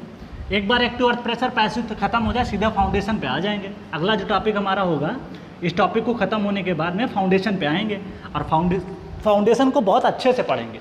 सैलो फाउंडेशन को हम लोग फुल टाइम देंगे, अच्छे से पढ़ेंगे उन चीज़ों को। कम से कम आपको 15-16 घंटे देना पड़ेगा, उसमें कम से कम 10 लेक्चर तो बनेंगे ही, तो उसको अच्छे से डील करेंगे, ठीक है। तो जियो टेक्निकल इंजीनियरिंग में foundation is a very important part, तो उसको अच्छे से डील करेंगे कि फाउंडेशन क्या होता है, ठीक है। सॉइल के लिए एकदम बेफिक्र रहो, एकदम से डिटेल में डील करेंगे, परेशान होने की बिल्कुल ज़रूरत नहीं है। हर एक चीज़ जहाँ मुझे लगेगा कि डेरिवेशन की ज़रूरत है उस डेरिवेशन को भी कराऊंगा, जहाँ लगेगा डेरिवेशन की ज़रूरत नहीं उसको तो स्किप करते ही हैं, क्योंकि देखिए हर डेरिवेशन आप नहीं कर सकते, बिकॉज कुछ ऐसे डेरिवेशन हैं जो इतने कॉम्प्लेक्स हैं, बट आपके एग्ज़ाम के लिए ज़रूरी नहीं है, हो सकता है किसी के सेमेस्टर एग्जाम में आ जाए। जैसे मैं जब कंसोलिडेशन पढ़ाया था तो वहाँ पे लिखा था del u by del t equal to CV del u square upon del z square, तो वो डेरिवेशन पता है सेमेस्टर में इंपॉर्टेंट है, जो UP2 के स्टूडेंट्स होते हैं, ठीक है, उत्तर प्रदेश टेक्निकल यूनिवर्सिटी, उनके एग्ज़ाम में तो आ सकता है, बट वो गेट ES के एग्ज़ाम में नहीं आएगा, कभी भी नहीं आएगा। हाँ, उसका जो रिजल्ट आया था वो आ सकता है, लेकिन वो कभी सोचो डिराइव करने को बोले तो वो नहीं करवाएगा। तो दैट इज़ ए इम्पॉर्टेंट, ठीक है। तो इस चीज़ का थोड़ा सा आपको ध्यान रखना पड़ेगा, क्या चीज़ पढ़नी है क्या नहीं पढ़नी है वो चीज़ हम आपको बता देंगे धीरे धीरे करते हुए, और लास्ट में आते आते सारी चीज़ें आपको बता देंगे। लास्ट में आपको मैं अपना कॉन्टैक्ट नंबर भी दे दूंगा, ठीक है, अभी नहीं, अभी क्योंकि आपको पढ़ना है, ठीक है। उसके बाद में कोशिश करेंगे कि आपको कोई भी डाउट रहता है तो आप व्हाट्सअप कर सकते हो, वहाँ से आपको मैं डाउट बता दूंगा, ठीक है। चल, तो इस तरीके से सारी चीज़ें हम लोग वहाँ पे पढ़ेंगे। अब आगे बढ़ते हैं। नेक्स्ट हमारी जो थ्योरी है, बिकॉज यहाँ पे पता है ये जो आज थ्योरी मैं डील करने जा रहा हूँ, यहाँ पे सिविल सर्विसेज ने क्वेश्चन मेंस में पूछ रखा है इस थ्योरी से।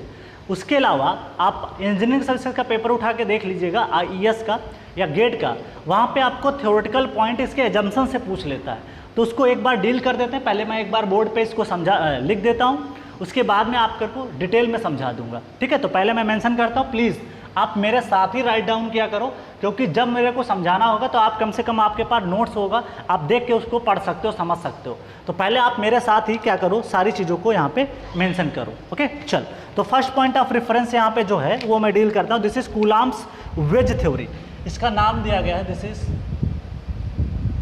तो दो थ्योरी है, एक रैंकाइन थ्योरी है और एक कूलॉम थ्योरी निकल के आती है। दोनों के डिफरेंस पता होने चाहिए, बिकॉज एग्जाम में इसी में कन्फ्यूजन होता है स्टूडेंट्स को, है कि कूलॉम थ्योरी ने क्या बोला और आपका रैंकाइन ने क्या बोला। दोनों का अगर डिफरेंस आपको पता होगा तो प्रॉब्लम को इजिली आप टैकल कर सकते हो।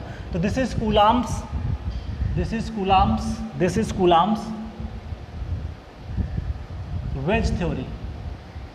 वेज क्यों बोला गया, सारी कहानी अभी थोड़ी देर में आपको पता चल जाएगी। तो इसको बोलते हैं कूलॉम्स वेज थ्योरी। तो this is wedge theory. First point मैं डिस्कस कर रहा हूं, this is soil is assumptions, assumptions, this is assumptions, assumptions deal करते हैं। फर्स्ट पॉइंट ऑफ रेफरेंस है सॉइल इज होमोजीनियस। ये तो एकदम यूनिवर्सल ट्रुथ है, हर जगह जंक्शन में जाओगे सोम पढ़ लो, सॉइल पढ़ लो, FM पढ़ लो, हर चीज़ होमोजीनियस है, हर चीज़ आइसोट्रोपिक है, बट एक्चुअल में ऐसा नहीं होता। सॉइल इज होमोजीनियस, होमोजीनियस, आप मेरे साथ ही मेंशन करो तो बेटर रहेगा। Homogeneous, soil is homogeneous, isotropic, homogeneous, isotropic, semi infinite, semi infinite, semi infinite, elastic dry, elastic, elastic है, ड्राई है, एंड कोहेशनलेस। ध्यान दीजिएगा, ये लोग कोहेसिव नहीं मानते हैं, ये लोग किसका डील करते हैं, कोहेशनलेस को। तो इलास्टिक, ड्राई एंड कोहेशनलेस, कोहेशनलेस, इसका मतलब हो गया लाइक किसके लिए, सैंड और ग्रेवल के लिए, सैंड एंड ग्रेवल के लिए, इसके लिए वैलिड आपकी निकल के आ जाती है। That's clear. चलो नेक्स्ट पॉइंट ऑफ डिस्कशन है the face of the wall of contact. दूसरा कह रहा है the face of the wall, जो वॉल का फेस होगा, the face of the wall, the face of the wall contact with the backfill, contact with the backfill, contact with the backfill is vertical inclined, is vertical, is vertical, vertical or inclined, or inclined and is rough, and is rough. ध्यान रखिएगा, जब Rankine पढ़े थे तो आपने क्या माना था, वर्टिकल माना था वहाँ पे और स्मूथ माना था। तो देखो जो डिफरेंस है मैं आपको खुद बताता चलूँगा। तो इसने क्या बताया, रफ, ठीक है, this is rough, ROUGH, rough. तो ध्यान दीजिए, रैंकाइन में क्या पढ़ा था, रैंकाइन भाई साहब ने बताया था कि वॉल वर्टिकल होनी चाहिए। इसने क्या कहा, वॉल वर्टिकल भी हो सकती है, वॉल इंक्लाइंड भी हो सकती है। वहाँ पे उसने स्मूथ माना था, कहा था कि भैया सॉइल के बीच और रिटेनिंग वॉल के बीच कोई फ्रिक्शन नहीं, स्मूथ माना था। बट भाई साहब ने कहा कि भैया मैं रफ मानूंगा, आपने जो माना मैं आपकी थ्योरी का खंडन करता हूँ और मैं इसको मान के चलूँगा। तो भाई ये साइंटिस्ट लोग क्या करते थे, आते थे, किसी की थ्योरी निकली, कुछ ना कुछ उसमें चेंज करके अपनी नई थ्योरी दे देते थे, ठीक है। बट एक्चुअल में तो जाहिर सी बात है रफ सरफेस तो रहा होगा। रैंकाइन ने मान के चला भैया स्मूथ चीज़ें हैं, इसने आकर के उसको खंडन कर दिया, कहा भैया तुम गलत हो, हम बताते हैं आपको ये रफ था एक्चुअली में। तो बस चीज़ें बदल गई, ठीक है। तो याद करना कितना आसान हुआ, एक इंसान ने स्मूथ माना, दूसरा इंसान क्या कर रहा है, रफ मानना है। तो कूलाम साहब आए, कहे भैया मैं रफ मानूंगा। अब रफ मानूंगा तो उसके फैक्टर्स को भी यहाँ पे कंसीडर किया जाता है। तो आपको एक आइडिया लग जाएगा कौन से फैक्टर लिए जाते हैं, कौन से फैक्टर नहीं लिए जाते हैं। वहाँ पे कभी भी कोई फ्रिक्शनल का रेजिस्टेंस या फ्रिक्शन का कुछ भी नहीं लिया गया था, बट यहाँ पे उस फ्रिक्शन का भी वैल्यू लिया जाता है। तो आपको समझ में आ जाएगा कि कूलाम ने लिया था, उसको नहीं लिया था। तो एग्जाम में क्वेश्चन ध्यान से पढ़ लेना कि रैंकाइन की बात कर रहा है या कूलाम की बात कर रहा है। दोनों को बातों को अगर आप अच्छे से समझ जाओगे तो क्वेश्चन आपका निकल जाएगा। तो इस पॉइंट को ध्यान रखिएगा। रफ हो गया, चल। थर्ड पॉइंट ऑफ डिस्कशन है, ये कह रहा है the failure wedge, the failure wedge, the failure wedge acts as a rigid body। अब इस rigid body भैया क्या होती है, rigid body वो बॉडी होती है जिसमें कोई डिफॉर्मेशन नहीं होता है, no deformation no rotation, this is called rigid body, ठीक है। तो इस चीज़ का ध्यान रखिएगा, वहाँ पे रिजिड बॉडी नहीं माना था। चलो act as a rigid body, तो जो फेल्योर वेज बनेगा वो हम मानते हैं रिजिड बॉडी, ओके। चलो यहाँ पे and stresses over it, and stresses, this is stresses over it are uniformly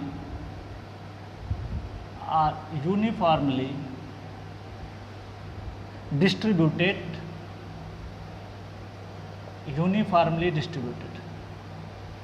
तो यहाँ पे इसने माना कि रिजिड बॉडी है and stresses over the uniformly distributed. बहुत इंपॉर्टेंट पॉइंट है। नेक्स्ट फोर्थ पॉइंट है the failure is essentially 2D, the failure is essentially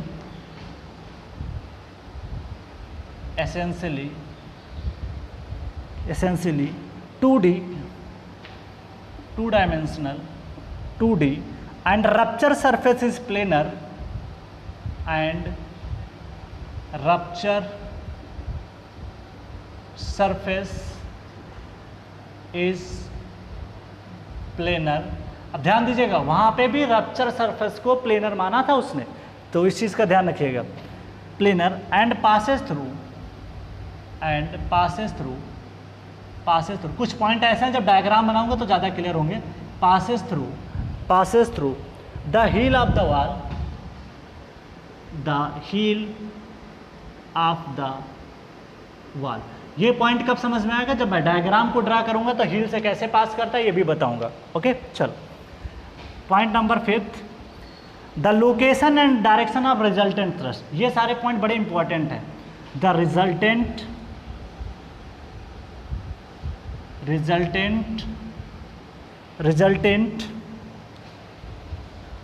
sorry, इस पॉइंट को फर्दर मेंशन कर रहा हूँ, इसको रफ कर रहा हूँ। रिजल्टेंट से स्टार्टिंग नहीं है। The location and direction of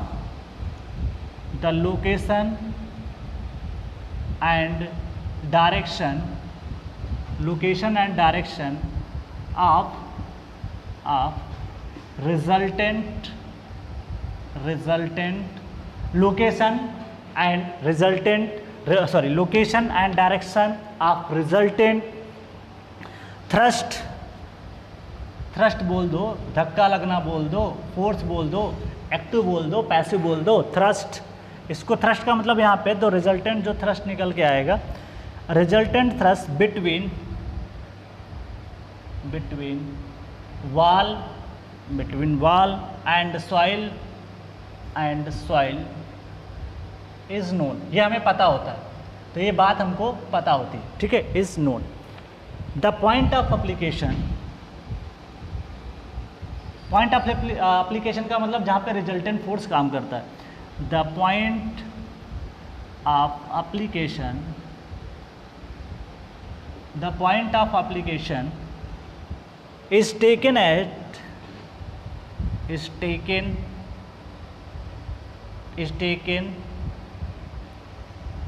at the lower third point taken at the, ये सब पॉइंट इंपॉर्टेंट है. लोअर एग्जाम में पूछेगा, लोअर थर्ड बोल देगा, लोअर टू थर्ड बोल देगा. Third point of the wall, point of the wall, lower third point of the wall. By assuming, क्या एज्यूम किया भाई? By assuming triangular distribution of earth pressure. By assuming, assume किया, ध्यान रखिएगा. By assuming triangular, this is triangular distribution of earth pressure, distribution of earth pressure, earth pressure. ठीक है, चलो next point of discussion है 6 point. काफ़ी ज़्यादा point इसने दे दिए. Wedge failure is considered, wedge failure is considered, wedge failure is considered which is under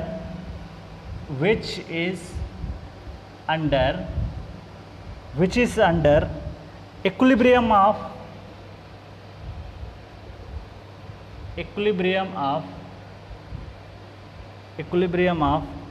three forces. तो ध्यान रखिएगा, एग्जाम में पूछा है कि कितने फोर्सेस रहते हैं, तो 3 फोर्सेस रहते हैं. तो the ways failure is considered which is under equilibrium of 3 forces. अब ये 3 फोर्सेस कौन कौन से होते हैं उनको एक एक करके लिखता हूँ. This is first A.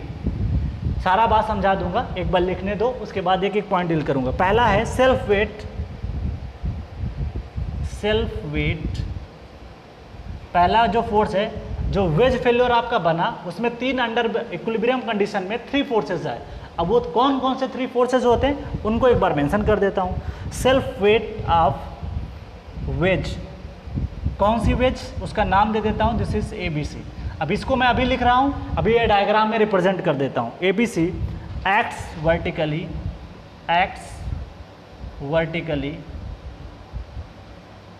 Vertically downward.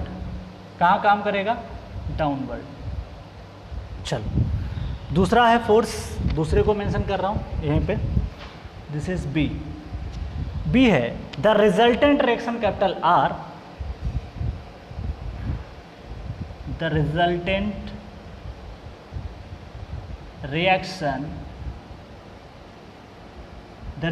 reaction capital R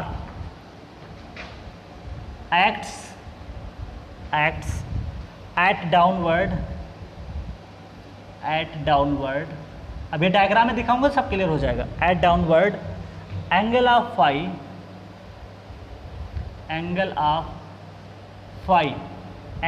phi with the normal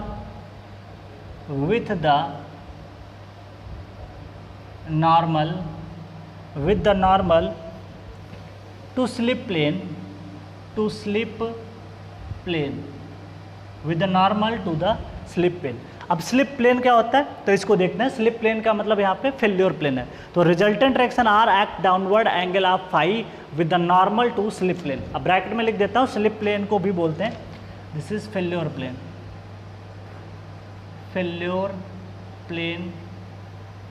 और इसको बोलते हैं क्रिटिकल प्लेन. कई नाम से जाना जाता है क्रिटिकल प्लेन, तो इसलिए ध्यान रखिएगा, दिस इज क्रिटिकल प्लेन. अब लास्ट आता है सी,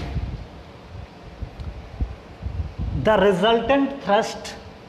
अब ध्यान दीजिएगा, सारी बातों का मतलब अलग है.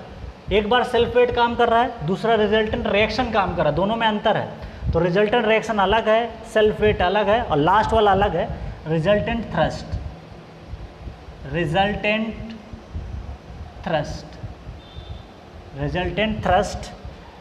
दिस इज PA, जिसको कैपिटल PA बोल रहे हैं हम लोग हैं, this is PA acts at downward. ये ऐसा इन्होंने बताया तो हमको मान के चलना पड़ रहा है, ऐसा हमें कुछ पता नहीं था कि ये क्या है। इन्होंने थ्योरी थी, इन्होंने बताया कि ये सारे फोर्स कैसे काम करते हैं। इन्होंने टाइम दिया होगा, सारे फोर्सेस का रिएक्शन, उसकी एक्शन, उसका नेचर, लाइन ऑफ एक्शन सब प्रैक्टिकली डिसाइड किया होगा, टेस्टिंग की होगी, तब जाके ये पॉइंट निकल के आ रहे हैं। This is acts downward, angle delta, ये इंपॉर्टेंट है, एंगल डेल्टा ध्यान दीजिएगा, this is angle delta with the normal, ठीक है। ये कहानी पूरी बता दी। चलो, तो सारे फोर्स मैंने बता दिए, सारी कहानी मैंने यहाँ पे आपको बता दी। अब मेरे को डायग्राम ड्रा करना पड़ेगा, उसके पहले कुछ चीज़ें और बतानी पड़ेंगी। चलो एक काम करते हैं, एक काम करो, यहाँ पे सारे पॉइंट को पहले एक्सप्लेन कर देता हूँ, फिर डायग्राम में भी एक बार और समझा दूंगा। आपके पास लिखा रहेगा, आपको मैं एक बार इंडिकेट कर दूंगा और आप बताते रहोगे कि यहाँ पे ये पॉइंट आया, यहाँ पे ये पॉइंट आया, उस चीज़ को आप समझ जाओगे। पहला कह रहा है कि सॉइल इज होमोजीनियस आइसोट्रोपिक। अब ये होमोजीनियस क्या होता है, आइसोट्रोपिक क्या होता है, सोम में पूरा पढ़ा होगा। आइसोट्रोपिक का मतलब होता है elastic property will be same in all direction, ठीक है। जो इलास्टिक प्रॉपर्टी जैसे Poisson ratio, modulus of elasticity, bulk modulus, ये सारी प्रॉपर्टी आपकी क्या होनी चाहिए, ऑल डायरेक्शन में क्या होनी चाहिए, सेम होनी चाहिए। ऐसा नहीं कि अलग अलग डायरेक्शन में अलग अलग, सेम होनी चाहिए। होमोजीनियस मतलब केमिकल कंपोजिशन हर जगह एक दूसरे से क्या होना, हर पॉइंट पे केमिकल कंपोजिशन समान होना चाहिए। अगर यहाँ पे प्रोटीन पाई जा रही है तो अगले पॉइंट पे भी प्रोटीन होनी चाहिए। This is called chemical homogeneous. Semi infinite का मतलब मैंने बताया था कि डेप्थ इसमें आपको फाइनाइट मानना पड़ेगा और एरिया इनफाइनाइट। तो इस पॉइंट को पहले भी बता चुका हूँ। सेमी इनफाइनाइट का मतलब होता है डेप्थ होती है फाइनाइट, डेप्थ होती है finite, this is area infinite, area जो होता है वो इनफाइनाइट होता है। तो इस पॉइंट को भी आपको ध्यान रखना पड़ेगा, इसका मतलब होता है सबका, ठीक है। This is semi infinite. Elastic मतलब, इलास्टिक का मतलब ये अपने लोड हटाने के बाद में ये सॉइल मास जो भी होगा ये अपने ओरिजिनल वॉल्यूम को या अपने ओरिजिनल शेप को गेन कर लेता है। This is called elastic. फिर कहता है ड्राई, यहाँ पे जो सॉइल है वो ड्राई लेना है, मतलब इसमें कोई पानी सबमर्ज कंडीशन नहीं होनी चाहिए। तो ड्राई का मतलब है नॉट सबमर्ज कंडीशन एंड कोहेशनलेस। कोहेशनलेस का मतलब इसमें कोहेशन जीरो होना चाहिए। दिस इज, इसका मतलब ये है कि सी की वैल्यू यहाँ पे क्या निकल के आनी चाहिए, दिस इज जीरो। तो सी की वैल्यू क्या होनी चाहिए, zero. And like sand and gravel, तो यहाँ पे हम लोग डिस्कस करेंगे ये जो थ्योरी वैलिड होगी वो सैंड और ग्रेवल के लिए होगी। चलो पहला पॉइंट क्लियर है। चलो फिर कह रहा है the face of the wall is contact with the backfill. जैसे थोड़ा सा एक डायग्राम बना के रफली दिखा रहा हूँ, अभी आगे बनाऊंगा। कुछ डायग्राम इसका ऐसा रहता है, दिस इज डायग्राम, कुछ इस तरीके से डायग्राम इसका बन के आता है। इसके बाद बैकफिल भी इंक्लाइंड दिखाया जाता है, दिस इज बीटा। तो ये कह रहा है कि the face of the wall contact with the backfill is vertical हो सकता है, इंक्लाइंड भी हो सकता है। तो ये जो वॉल है इसका जो यहाँ पे बैकफिल आपने भर रखा होगा ये वाला, तो ये जो वॉल है दिस इज कॉल्ड इंक्लाइंड है। कैसी है, इंक्लाइंड है। तो ये इंक्लाइंड भी हो सकती है और वर्टिकल भी हो सकती है, कुछ भी केस हो सकता है, इंक्लाइंड और वर्टिकल, ठीक है, कुछ भी हो सकता है, ठीक है। Inclined and is rough. तो ये जो सरफेस है पता है, दिस इज द सरफेस जो ये है ना, दिस इज रफ। तो इस बात का थोड़ा सा ध्यान रखिएगा, दिस इज रफ, ROUGHT, ठीक है, दिस इज रफ। तो रफ का मतलब यहाँ पे फ्रिक्शन को कंसीडर किया जाएगा, ठीक है, फ्रिक्शन को कंसीडर किया जाएगा। तो ये बात समझ में आ गई, रफ बता दिया। नेक्स्ट बात कह रहा है the failure wedge acts as a rigid body and stresses over uniform. ये कहने का मतलब जो ये फेल्योर वेज है इसको हम लोग बोलते हैं दिस इज फेल्योर वेज, इसको बोलते हैं this is called failure, this is called failure wedge. या इसको अलग से बनाएंगे, इसका दूसरा डायग्राम बनाना पड़ेगा, इसको यहाँ पे मत रिप्रेजेंट करो, इसको आगे एक्सटेंड करो, ये इसका फेल्योर वेज बन के आता है, this is called failure wedge, failure wedge. अभी डायग्राम बनाऊंगा, परेशानी होना। इसका जो फोर्स निकल के आता है, नो रिजल्टेंट फोर्स निकल के आता है, ये इंक्लाइंड सरचार्ज होता है, ये आपका ये वैल्यू इंक्लाइंड आपका जो है वाल होती है, तो इसका रिजल्टेंट फोर्स इस लाइन पे सारे दिखाए जाते हैं, ठीक है। इसको बोलते हैं फेल्योर वेज बोलते हैं या फेल्योर प्लेन बोलते हैं। तो ध्यान रखिएगा ये आपका रिजिड बॉडी होगा और स्ट्रेसेस इसके ऊपर जो आएंगी यूनिफॉर्मली होंगी। कैसी होंगी, यूनिफॉर्म। यूनिफॉर्म मतलब समझते होगे, एक देखो अभी क्या है नॉन यूनिफॉर्म का मतलब, देखो एक तो ये स्ट्रेसेस अगर मैं दिखाऊंगा, सपोज दैट ये स्ट्रेस है तो आप देख सकते हो ये यूनिफॉर्म है, और एक आपसे कह दिया जाए कि ये है कुछ ऐसे है तो ये नॉन यूनिफॉर्म हो जाएगी। तो इस चीज़ का थोड़ा सा ध्यान रखिएगा। चलो the failure is essentially 2D। Failure जो आपका होना चाहिए वो 2 डायमेंशनल होना चाहिए, 3 डायमेंशनल नहीं बोला। तो ये जो वैलिड होगा वो 2 dimensional and rupture surface is planar. जो फेल्योर वेज होगी और जो रप्चर सरफेस होगा वो प्लेनर होना चाहिए। ये जो सरफेस है दिस इज फेल्योर वेज, इसको बोलते हैं रप्चर सरफेस। इसका दूसरा नाम इधर लिख देता हूँ, रप्चर रप्चर थोड़ा कॉम्प्लेक्स हो रहा होगा, लेकिन कोई दिक्कत नहीं, अभी मैं डायग्राम फर्दर बनाऊंगा तो परेशान नहीं होना। तो ये होता है रप्चर सरफेस, ये होना चाहिए planar and passes through the heel of the wall. तो हील कहाँ है पता है, दिस इज टो है, दिस इज टो है, दिस इज क्या है, दिस इज हील है, तो दिस इज कॉल्ड हील। तो आप देख सकते हो ये इससे पास होना चाहिए, किससे पास होना चाहिए, हील से पास होना चाहिए। किससे पास होना चाहिए, हील से। ऑब्जेक्टिव बना देगा कि हील से पास होगा, टो से पास होगा। अरे यार ये फोर्स है, यहाँ से ही तो पास करेगा, इधर थोड़ी लेके चले आओगे, तो इसलिए थोड़ा सा ध्यान रखना है। तो एग्जाम में बना के देगा, स्टेटमेंट बदल देगा, जहाँ हील है वहाँ टो कर देगा, लेकिन आपको सतर्क रहना है, ठीक। चलो अब बात करते हैं, हील से हमें क्लियर हो गया, दिस इज हील। यहाँ पे अंडरलाइन करो रिजिड, और क्या अंडरलाइन करो, यहाँ पे जो है this is vertical and this is rough, ये अंडरलाइन करो जो इंपॉर्टेंट है, जो पॉइंट इंपॉर्टेंट है मैं सारा मेंशन कर देता हूँ, ठीक है। दिस इज हो गया, रफ हो गया। चल नेक्स्ट है the location and direction of the resultant thrust between the wall and soil is known, ठीक है। The location and the direction of resultant thrust between the wall and soil is known, ये हमको पता रहता है। The point of application is taken at the lower third point of the wall, तो जो resultant होता है हम लोग कहीं पे 1/3 पे लेते हैं, तो रिजल्टेंट फोर्स कहीं पे यहाँ पे निकाल लेते हैं। सपोज दैट इसकी हाइट h है, तो हम लोग जो है h/3 पे काम कराते हैं।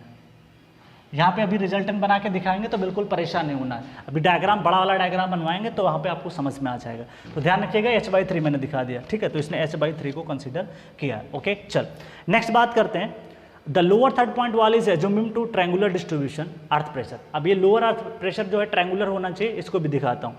Veg failure is considered which is under equilibrium of 3 forces. अब ये 3 फोर्स क्या होते हैं सबको दिखाने वाला हूँ। पहला सेल्फ वेट है, वेज ABC, तो जो वेज मानी गई है दिस इज ABC, तो मैं उसको दिखा देता हूँ। This is ABC, this is A, यहाँ पे this is B, this is इसको B मान लो, this is C, this is C point. तो ये पॉइंट जो है C है, ये A है, ये B है। चल ABC मैंने दिखा दिया, तो ओके चल। उसके बाद में जो नेक्स्ट पार्ट हमारा निकल के आ रहा है, दिस इज रिजल्टेंट डायरेक्शन। अब इस चीज़ को समझने के लिए सबसे बेटर तरीका है, अभी मैं डायग्राम में यहाँ पे बनाऊंगा तो समझ में नहीं आएगा, मैं बड़ा डायग्राम बनाऊंगा तो बेटर समझ में आएगा। ओके चल, तो पहले आप इसको लिखो, फिर मैं सारी कहानी एक बार और एक्सप्लेन करूंगा। ये जो फोर्सेज हैं इनको एक्सप्लेन कर देता हूँ अच्छे से, फिर आपको पूरी रिजल्टेंट इक्विलिब्रियम सब समझाता हूँ। तो पहले आप इसको कॉपी करें, उसके बाद में सारी चीज़ों को आगे डील करते हैं, ठीक है। चल आई होप कि आपने कॉपी कर लिया होगा। नेक्स्ट पार्ट डील करते हैं।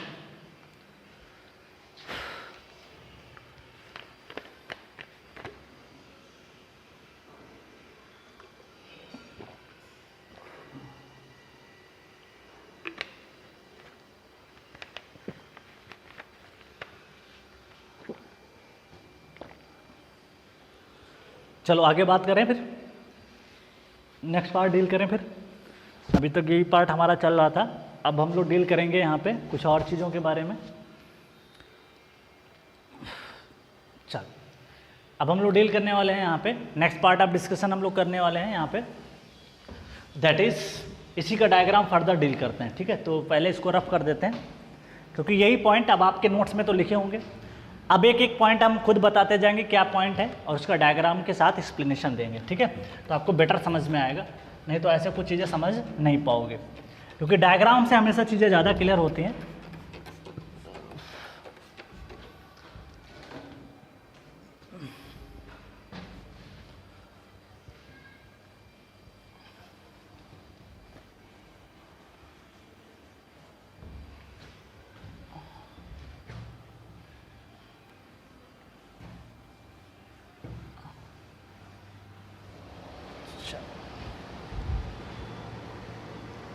नेक्स्ट पार्ट डील करेंगे हम लोग इसका डायग्राम।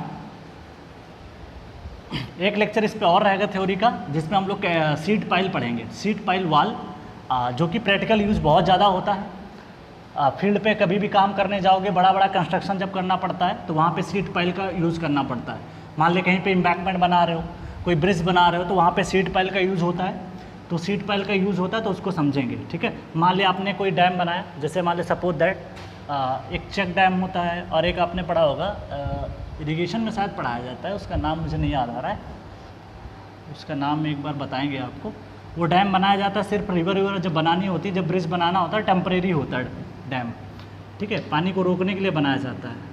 उसका एक पर्टिकुलर नाम होता है, याद नहीं आ रहा एक बार, ठीक है।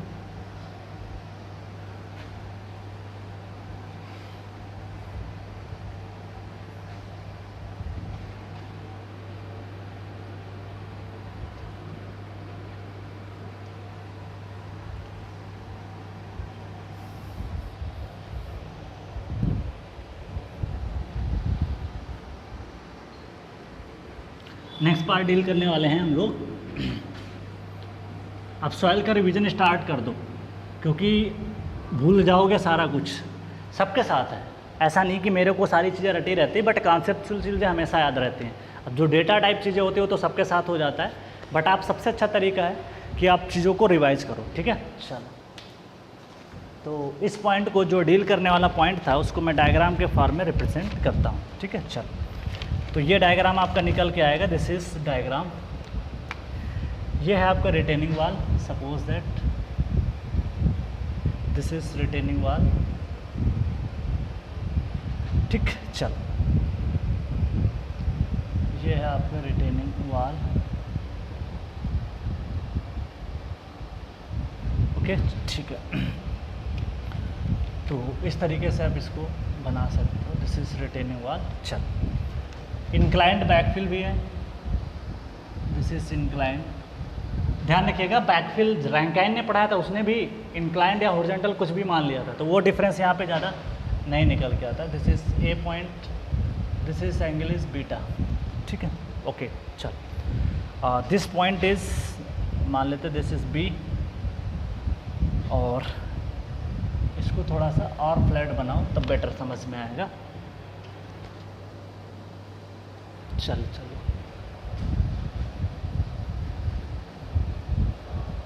थोड़ा एंगल कम बनाते तो बेटर समझ में आएगा।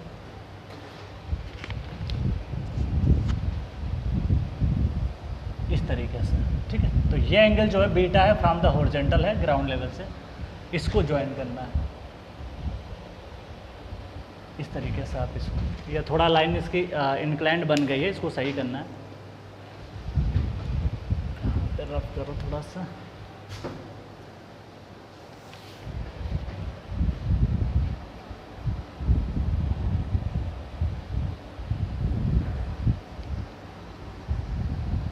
चल, ये लाइन को मैं एक्सटेंड कर रहा हूँ यहाँ पे, इसको ऐसे बढ़ाओ, इसको यहाँ से जोड़ना है।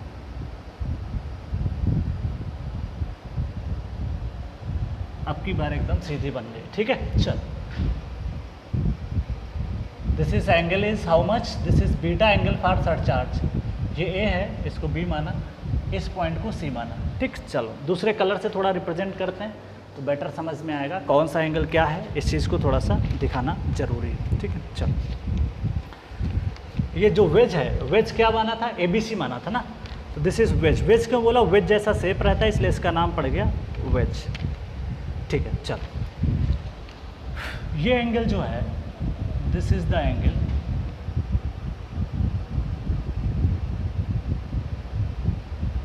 This angle is theta. अगर ये थीटा है, इसको आप थोड़ा फर्दर नीचे की तरफ मूव करो, ये एंगल बता सकते हो आप। अगर ये 90 होगा, ये थीटा है, तो ये एंगल कितना हो जाएगा, 90 minus theta, 90 minus theta. Okay, ये जो लाइन है, अभी पहले एक बार डायग्राम बना लो, उसके बाद जो भी पॉइंट पीछे लिखे वो सारे क्लियर हो जाएंगे। इसके एक नॉर्मल बनाया, this is normal, this is, इसको लिख देता हूँ नॉर्मल ही, बेटर समझ में आएगा। बाद में भूल जाते हो तब भी समझ में आएगा। नॉर्मल से ये आपका निकल के आ रहा है, this is active pressure, this is PA, ये है PA। ठीक, और ये जो काम कर रहा है, इसका जो एंगल है, इसको थोड़ा रफ करो यहाँ पे। This angle is, this is how much, this is delta. ये क्या है, डेल्टा एंगल है। ठीक, और जो कहानी पेज पे पिछले लिख रखी है वही चीज़ बना रहा हूँ, बाकी कुछ भी नहीं। This is called rupture plane, rupture plane,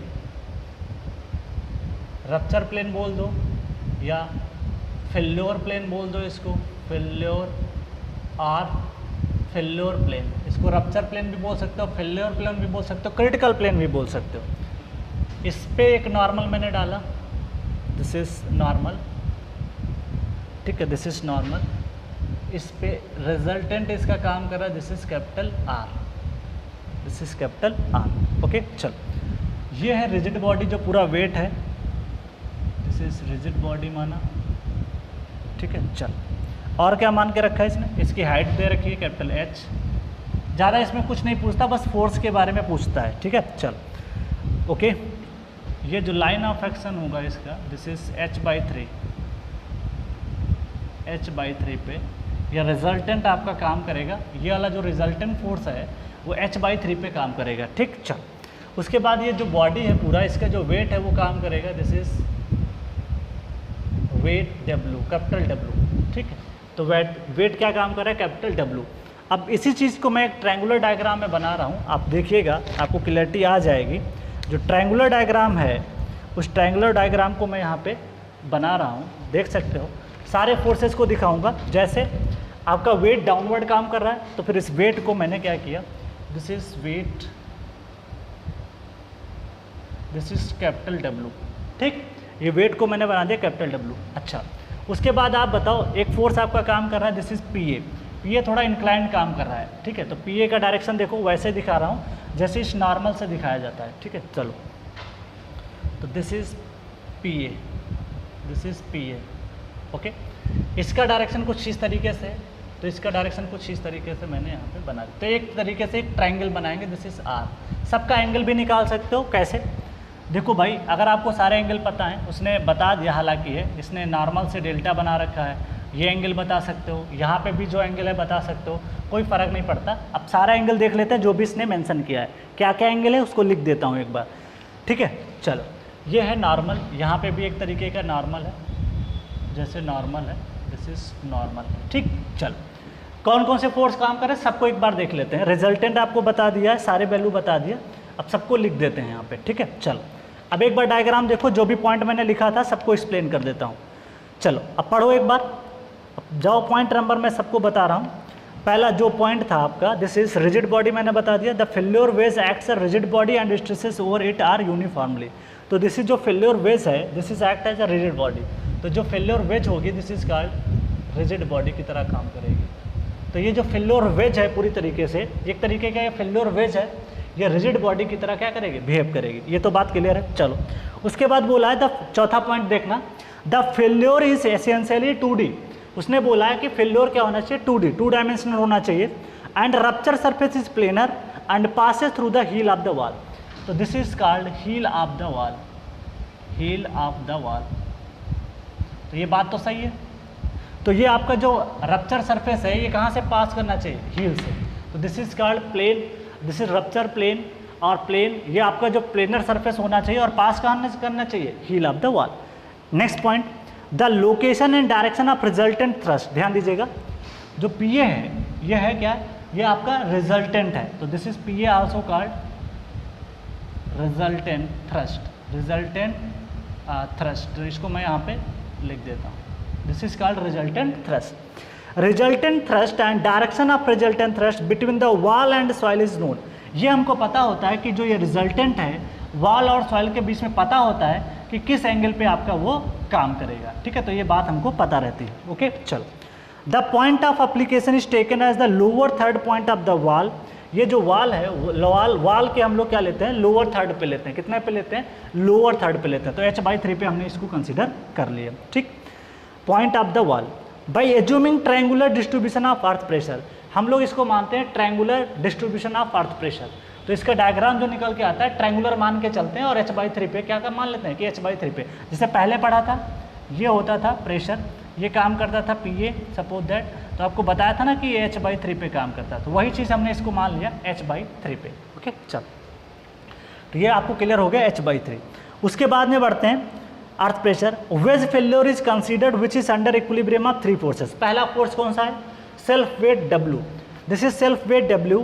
veg ABC act vertically downward, देख सकते हो ABC, जिसमें जो W है, this is called self weight, this is called self weight, जो कि डाउनवर्ड की तरह काम कर रहा है, ओके। चल, उसके बाद कह रहा है, सेकेंड है the resultant reaction R। Resultant और रिएक्शन आएगा, क्योंकि यहाँ पे सॉइल मास रहता है, इसकी वजह से रिएक्शन आता है। तो ये रिएक्शन की वजह से यहाँ पे जो फोर्स निकल के है, this is R acts as downward angle of phi with the normal slip plane. तो नॉर्मल जो स्लिप प्लेन है उससे आपका किस एंगल पे है, दिस इज फाई एंगल। इसको भी डिनोट करना है तो इसको आप कर सकते हो, नहीं तो कोई ज़रूरत नहीं है। तो यहाँ पे जो एंगल है आपका, दिस इज क्या बोला इसने, ये बोला है phi with the normal to slip plane. तो जो हमारा स्लिप प्लेन है, ये आपका स्लिप प्लेन है, इसको लिख देता हूँ, दिस इज रप्चर प्लेन, इसको स्लिप प्लेन भी बोलते हैं, स्लिप प्लेन, ठीक है, दिस इज स्लिप प्लेन। तो ये कह रहा है the resultant direction capital R acts at downward, downward से काम कर रहा है, देख सकते हो डाउनवर्ड काम कर रहा है, okay. Angle of 5 with normal, कहाँ से बना रहा है, नॉर्मल। अब नॉर्मल कहाँ पे है आपका, ये है, नॉर्मल से, ठीक है, टू स्लिप प्लेन, तो टू स्लिप प्लेन, तो यहाँ पे किस तरीके से देख सकते हो, इसको आप आगे बढ़ा सकते हो, दिस इज आगे भी बढ़ा सकते हो डॉट डॉट करते हुए, नॉर्मल से भी होना चाहिए और स्लिप प्लेन से भी होना चाहिए। तो इस तरीके से आप इसको बनाना चाहोगे तो विद द नॉर्मल अगर आप देखोगे this is the angle is 5, चल, okay. Resultant thrust P A act A downward angle of delta with the normal, ये नॉर्मल है, नॉर्मल से डेल्टा एंगल पे काम करा, ये आपका तीसरा फोर्स हो जाता है। और ये तीनों फोर्सेस आपका एक वेल ट्रायंगल बनाएंगे जो एक ट्रायंगुलर डायग्राम के फॉर्म में रहेंगे। एक्चुअली इसका डायरेक्शन कुछ इस तरीके से, हालांकि थोड़ा सा मेरे को इसका डायरेक्शन इधर बनाना चाहिए था, मतलब जो पीए का डायरेक्शन मैंने ऐसे दिखाया क्योंकि यहाँ पे थोड़ा सा ऐसा दिखा रहा हूँ, बट उसका कोई इशू नहीं है, थोड़ा सा पीए को ऐसे बनाना चाहिए था, नॉट ए बिग इशू। इस तरीके से आप इसको देख सकते हो। आर का डायरेक्शन इस डायरेक्शन में, तो आर का मैंने ऐसे दिखा दिया, ओके। डब्ल्यू ऐसे काम कर रहा था तो डब्ल्यू को ऐसे दिखा दिया। अब एक एक पॉइंट और मेंशन कर देता हूँ कि यहाँ पे जो भी वैल्यू ली गई है क्या क्या वो वैल्यू है उसको मेंशन करता हूँ। तो देखो यहाँ पे कुछ वैल्यू निकल के आती है, जैसे पी ए की वैल्यू निकल के आती है, क्या निकल के आता है उस फोर्स को लिख देता हूँ। This is P A equal to 1/2, this is K gamma into H square, ठीक है। तो पी ए की वैल्यू कैसे निकलेगी, जैसे पहले पढ़ते आ रहे थे, तो पी ए और यहाँ पे लिख सकते हो this is P A will act at h/3 from the base, h/3 from the base of a triangle, base at an angle of h/3 from a base at an angle of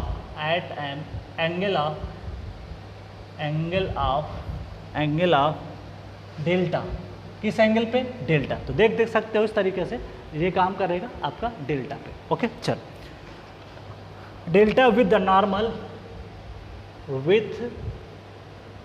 जो angle है वो कहाँ से, normal से, with the normal to the face of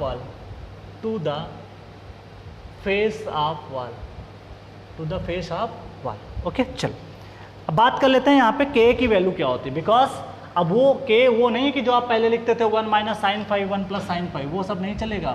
के का formula बड़ा complex है, याद करने की कोई ज़रूरत नहीं, क्योंकि मेंस में पूछा जाता है, प्रीलिम्स में नहीं पूछा जाएगा। तो फार्मूला मैं लिख देता हूँ, दिस इज सेक थीटा। अब इतना कॉम्प्लेक्स है, ये सब एएस के पेपर में पूछते हैं, आपको जो याद रखना है इसके थ्योरी पॉइंट याद रखने, बस। मैं क्यों आपको बताऊं कि फालतू में बर्डन ले लो, याद भी ना हो तो इससे मतलब नहीं है, ठीक है। मेंस में आता है तो मेंस में देखा जाएगा। अभी के लिए ध्यान रखो कि आपको ये पढ़ना, सिर्फ देखना है कि कैसा कुछ होता है। ऐसा कोई फार्मूला बना के देगा एग्जाम में तो ऑब्जेक्टिव में, तो अगर पहचानना हो तो पहचान सकते हो, बट आपको याद करके नहीं रखना है इसका। Delta into sine phi minus beta, अब एंगल आपको बता रखे सारे मैंने, ठीक है।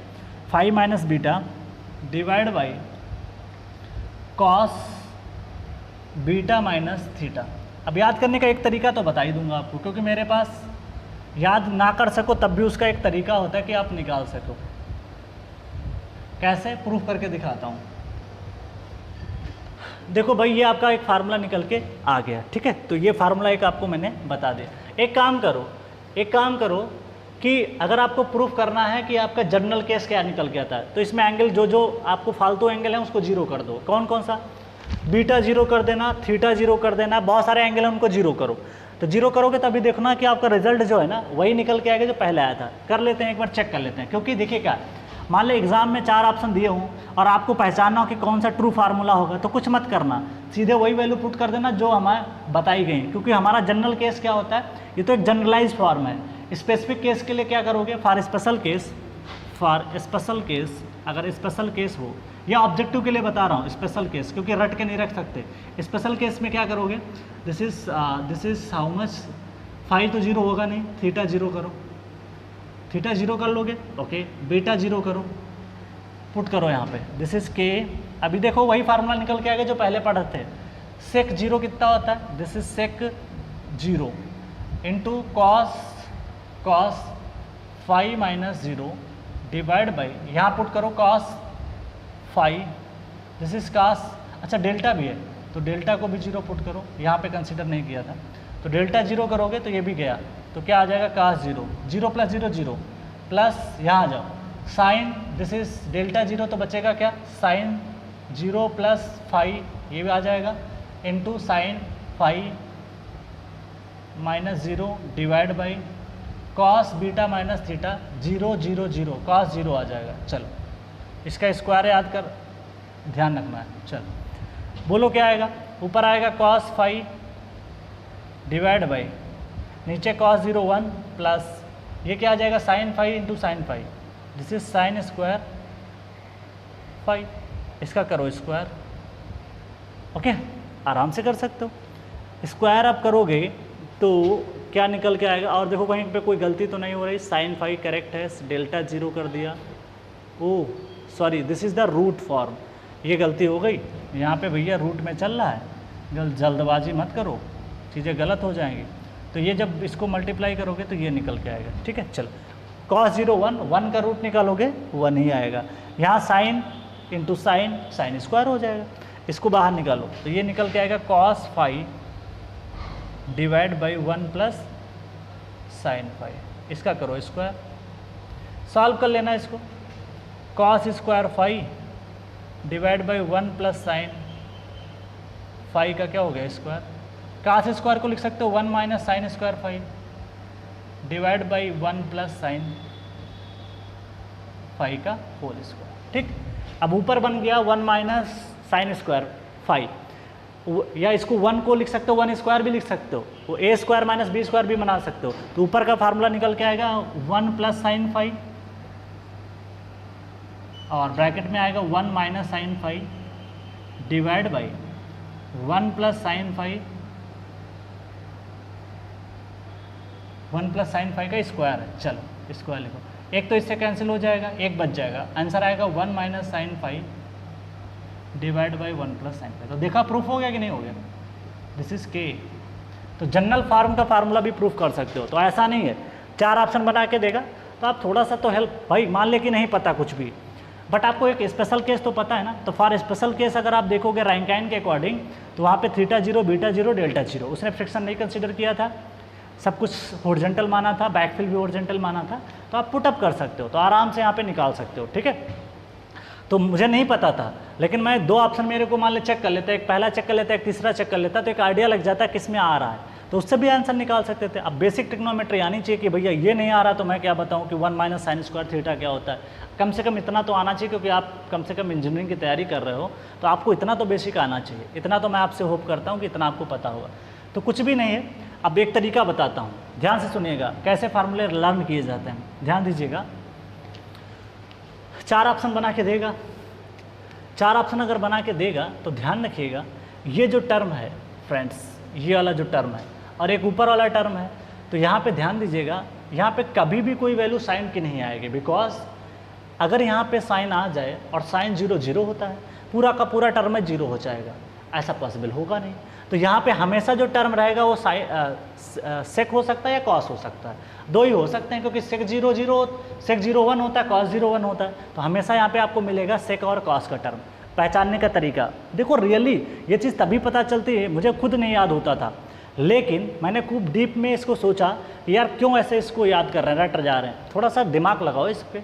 तो यहाँ पे ध्यान दो कि 4 ऑप्शन अगर आपको सामने दिया है तो ध्यान देना, यहाँ पे हमेशा जो टर्म रहेगा वो आपका या तो सेक का रहेगा या तो आपका कॉस का रहेगा, ठीक है। चलो अब ध्यान रखिएगा, यहाँ पे भी कॉस का टर्म रहेगा, यहाँ पे भी अगर आपने सपोज दैट कि यहाँ पे साइन का टर्म कर दिया तो ये तो कोई दिक्कत नहीं, यहाँ पे साइन कॉस कुछ भी हो सकता है, बट हमेशा ऊपर का याद रखना, अगर ऊपर का याद हो जाएगा तो नीचे के तो आराम से आप याद कर सकते हो। ओके चलो यहाँ पे ध्यान दीजिएगा, यहाँ पे साइन डेल्टा प्लस फाई है, यहाँ पे फाई, ध्यान रखिएगा यहाँ पे दोनों जगह आपको एक ना टर्म में, दोनों टर्म में जहाँ जहाँ साइन रहेगा दोनों टर्म में आपको फाई मिलना चाहिए, बिकॉज ये स्क्वायर रूट है और साइन हमेशा जो आपका आएगा वो सिंगल आएगा, तो इसका मतलब ये होगा कि दोनों टर्म में फाई होगा तभी जा करके सिंगल फाई आएगा, बिकॉज ये रूट में वैल्यू है और रूट का स्क्वायर करोगे तो आपको सिंगल वैल्यू मिलना चाहिए।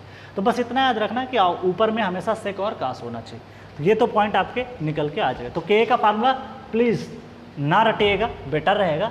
एएस के मेंस में इसने पूछा भी है, इस फार्मूले पे IAS मेंस में पूछा है, 20 नंबर का क्वेश्चन आया था सिविल सर्विसेज में, तो वो ऐसे क्वेश्चन मेंस में आते हैं, प्रीलिम्स में नहीं, तो इस चीज़ का थोड़ा सा ध्यान रखिएगा, ठीक है। चल अब मैं यहाँ पे कुछ एंगल्स हैं जिनको मैं मेंशन कर देता हूँ तो बेटर रहेगा। कौन कौन से एंगल हैं उनको थोड़ा एक बार देख लेते हैं। चल जैसे फाई क्या है, वेयर, सारे एंगल मेंशन कर देता हूँ। वेयर फाई, फाई है internal angle of friction of soil, internal friction angle, internal friction angle, इसको बोलते हैं इंटरनल फ्रिक्शन एंगल। ओके चल, फिर है थीटा, थीटा है angle made by vertical, angle made by, सारा लिख देता हूँ, made by vertical, vertical with inclined face of wall, with inclined face of wall, तो ये बना रहा है इंक्लाइंड फेस ऑफ वॉल। तो देख सकते हो ये इंक्लाइंड फेस से आपका एंगल जो वर्टिकल से कितना बना रहा है, थीटा। उसके बाद कह रहा है दिस इज डेल्टा, डेल्टा है angle of friction, angle of friction, angle of friction between wall and soil, between wall and soil, wall and soil. तो इस तरीके से मैंने मेंशन कर दिया। उसके बाद में बीटा क्या, उसको भी मेंशन कर देता हूँ। This is beta is the angle of inclined backfill, beta is the angle of, is the angle of inclined backfill, inclined backfill, inclined backfill, ठीक है। चल अब बाकी कहानी सारी बाद में डील करेंगे, पहले इतना लिख लो आप, उसके बाद में कुछ 5 मिनट की कहानी और है, उसके बाद में उसको डील करके ख़त्म करते हैं, ठीक है। ओके चलो पहले आप इसको लिख लें, उसके बाद में लास्ट कहानी हम लोग डील करते हैं।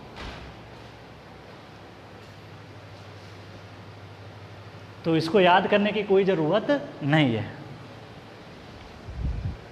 रिजिड बॉडी में ना मतलब इसके शेप साइज में कोई चेंज नहीं आएगा, तो ये तो रिजिड बॉडी वेज हो जाएगा आपका, दैट्स क्लियर। चल रटना नहीं है, सिंपल याद रखना है कि इसके एजम्पशंस बहुत इंपॉर्टेंट हैं, बिकॉज आपको एजम्पशन से ही क्वेश्चन मिलेगा।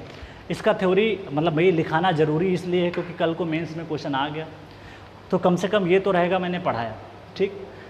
नहीं पढ़ाऊंगा, अगर छूट गया तो आप ही बोल दोगे कि सर आपने तो उसको छोड़ दिया था, तो फिर ये बात ना आए, इस वजह से मैंने पूरा डील कर दिया, ठीक है।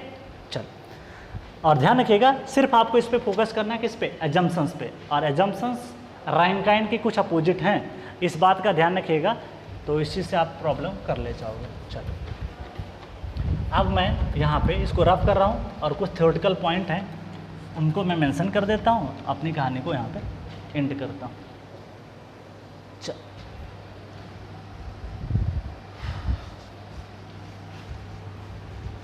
मुझे लगता है कि आप लोग 2 घंटे में बोर हो जाते हैं, लेकिन भैया बोर होने की बात नहीं है, आपको सिलेबस भी कराना है, प्लस इतना छोटे छोटे अगर वीडियो बनाना शुरू कर दें 33 मिनट के, 40-40 मिनट के, तो फिर सिलेबस कंप्लीट नहीं हो पाएगा। 30 मिनट में तो पता चला मैं एक ही थ्योरी बता पाऊँगा, एक ही केस बता पाऊँगा, ऐसे मेरे पास 20 केस होंगे, तो पता चला 20 दिन से लेक्चर पढ़े जा रहे हैं। लेक्चर 2 घंटे है, कोई दिक्कत नहीं, शुरुआत में दिक्कत होती है, लेकिन जिसकी आदत पड़ जाती है ना, वो पढ़ने की आदत जिसकी पड़ गई, जिसका मन पढ़ाई में लगेगा, फिर चाहे 2 घंटा का वीडियो हो या 3 घंटे का वीडियो हो, अगर पढ़ाई में मन लगेगा, मज़ा आएगा, तो फिर आपको 2 घंटे भी बोरियत महसूस नहीं होगी। अगर बहुत बोरियत महसूस होती है तो 1 घंटा वीडियो को सुबह देख लिया करो और फिर उसके बाद में ब्रेक लेके देख लिया करो या शाम टाइम उसको देख लिया करो, ठीक है। इस समय स्टील तो कंप्लीट हो चुका है, तो सिर्फ सॉइल का वीडियो आ रहा है, तो आप सॉइल पे जा करके सॉइल पर फोकस करो, ठीक है। उसके बाद हम लोग OCF को पढ़ेंगे, ओपन चैनल फ्लो को पढ़ेंगे, ठीक है। ओपन चैनल फ्लो आपका छोटा सब्जेक्ट है, वो हम लोग जल्दी ख़त्म कर लेंगे, उसमें 1-1 घंटे की क्लास बना सकते हैं, कोई प्रॉब्लम नहीं है, 1 घंटे कभी 1.5 घंटे, उसमें ज़्यादा बड़ी क्लास रखने की ज़रूरत नहीं है। यहाँ पे सिलेबस बड़ा है, इस वजह से क्या है कि सॉइल जानते हो, सॉइल को पढ़ने लग जाओगे सही से तो कम से कम हम लोग जब पढ़ेंगे तो कम से कम ना मानो तो 120 घंटे 110 घंटे तो हो ही जाएगा, ठीक है। अब इतने बड़े सब्जेक्ट को पढ़ाना, आपको बड़े वीडियो तो मिलेंगे ही, इसलिए ज़रूरी है कि आपको थ्योरी पॉइंट और एक थ्योरी लिखवाना, डेरिवेशन कराना, टाइम तो लगना ही लगना है। इस वजह से कई लोग डेरिवेशन नहीं कराते हैं, सीधे लिख के आगे बढ़ जाते हैं, क्या हो रहा है कोई मतलब नहीं है। मैं डेरिवेशन कराता हूँ, टाइम लगता है, इस वजह से इतना आपको देखना पड़ेगा। ठीक है, चल कुछ बातें हैं, इनको मेंशन कर देता हूँ। यहाँ पे फॉर स्मूथ वाल के लिए डेल्टा की वैल्यू कितनी लेते हैं, फाई के टर्म में। तो फॉर स्मूथ वाल, अगर वाल आपकी स्मूथ है तो जो फ्रिक्शन आ रहा था सॉइल और उसके वाल के बीच में वो डेल्टा इजकल टू 5/3। अब फाई क्या है, सॉइल का इंटरनल फ्रिक्शन एंगल है, उसका 1/3, तो दिस इज 5/3, दिस इज 5/3। चल उसके बाद कह रहा है, नेक्स्ट पार्ट ऑफ डिस्कशन है, this is for ordinary retaining वाल। ऑर्डिनरी का मतलब जनरल केस है, for ordinary, this is ordinary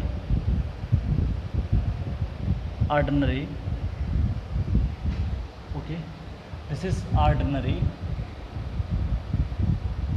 retaining wall delta is equal to 2/3 of phi। चल उसके बाद में आता है फॉर रफ वाल, अगर आपकी कोई वाल जो है रफ है, फॉर रफ वाल। अब देखो इसको याद करने का तरीका देखना, फॉर रफ वाल जो है डेल्टा इज इक्वल टू जो है दिस इज 3/4। तो देखो क्या होगा, जब रफ वाल होगी तो फ्रिक्शन ज़्यादा होगा, जब फ्रिक्शन ज़्यादा होगा तो इसका वैल्यू बढ़ भी जाएगा। अब देख सकते हो ये स्मूथ था तो वैल्यू कम थी, 1/3 था, ये कितना था 2/3 था, ये कितना है 3/4 हो गया। मतलब जितना ज़्यादा रफनेस बढ़ाते चले जाओगे उसका वैल्यू क्या होता जाएगा, बढ़ता जाएगा। तो डेल्टा का value depend upon the roughness. ठीक है, तो delta is the function of roughness, delta is the function of roughness और फ्रिक्शन उस पर डिपेंड करता है। ठीक है, चलो उसके बाद में जो पॉइंट मैंने लिखाया था अभी सारा डेराइव करा, उसको नोट के फॉर्म में मेंशन कर देता हूँ। Note 1, if theta is equal to 0, wall is vertical,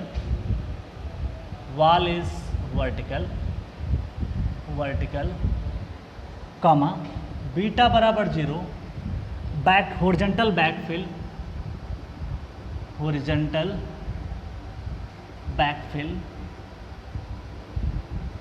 backfill and delta is equal to 0, wall is smooth. वही जो डराइव किया था वही का केस है, डराइव करके बता चुका हूँ, तो इसको ऐसे ही मेंशन कर सकते हैं। जो के ए एक्टिव अर्थ प्रेशर जो कूलाम की थ्योरी निकाल के लाई इज इक्वल टू के ए किसका हो जाए, Rankine theory, this is Rankine, that's clear. चल नोट नंबर 2, अब बस लास्ट के 2-3 पॉइंट है मेंशन करता हूँ। इन कूलाम्स थ्योरी, ये बहुत बार पूछा गया है ईएस में, Coulomb theory, in Coulomb's theory failure plane is assumed to be, failure plane is assumed to be planar, इसको क्या माना, planar. But in actual condition कुछ और होती है, but in actual it is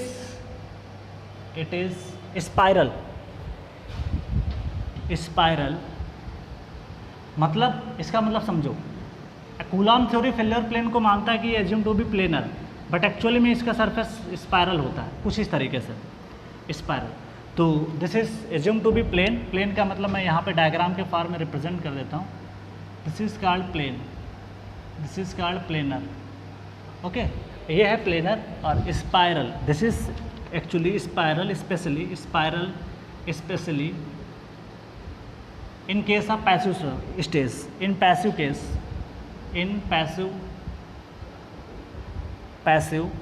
stage या passive case। ठीक है, तो इसका मतलब है कि जो स्पायरल है इसको मैं दिखा देता हूँ। यहाँ पे ये सरफेस हुआ, तो जो फेल्योर प्लेन निकल के आएगा वो कुछ इस तरीके से थोड़ा सा स्पायरल रहेगा। ठीक है, तो ये इसको कहते हैं स्पायरल, तो यहीं पे इससे अटैच कर सकते हो, दिस इज कॉल्ड स्पायरल। ठीक, चल तो जो सरफेस फेल होगा जो हमने बनाया था वो स्पायरल दिखाई पड़ेगा। ओके, चल इन केस ऑफ पैसिव ऐसा क्यों हुआ पता? अब ऐसा क्यों हुआ उसका रीज़न बताता हूँ। देखो ये है रिटेनिंग वाल, रीज़न बता देता हूँ तो बेटर रहेगा।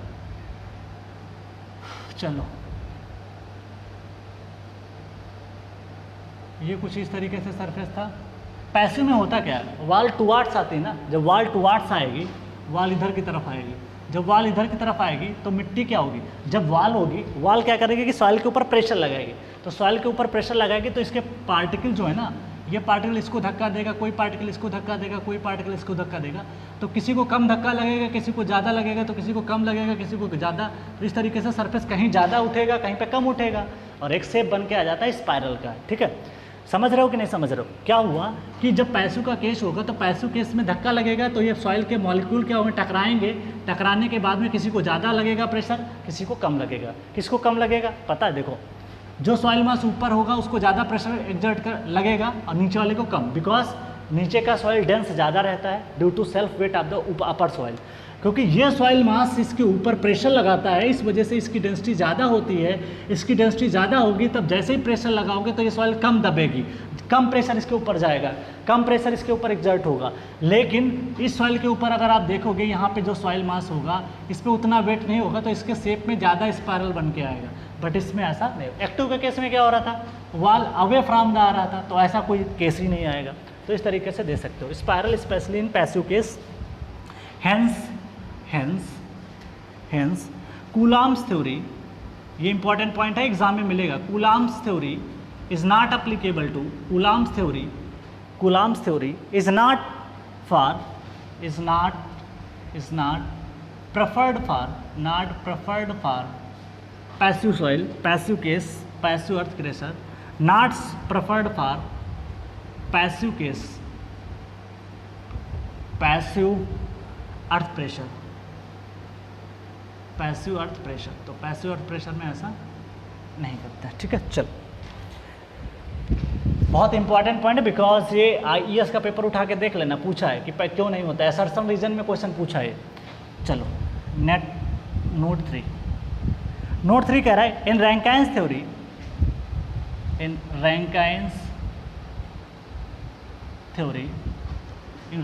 Theory elemental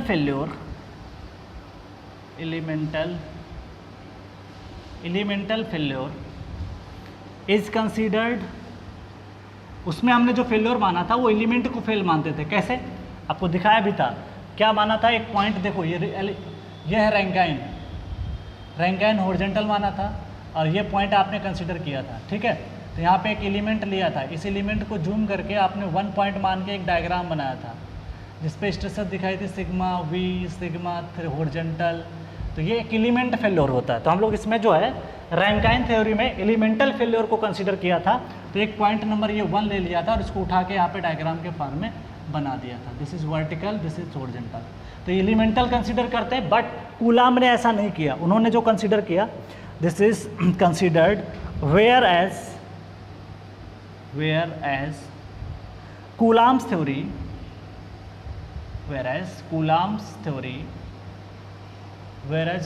theory wedge failure is consider. उसने क्या माना, वेज माना।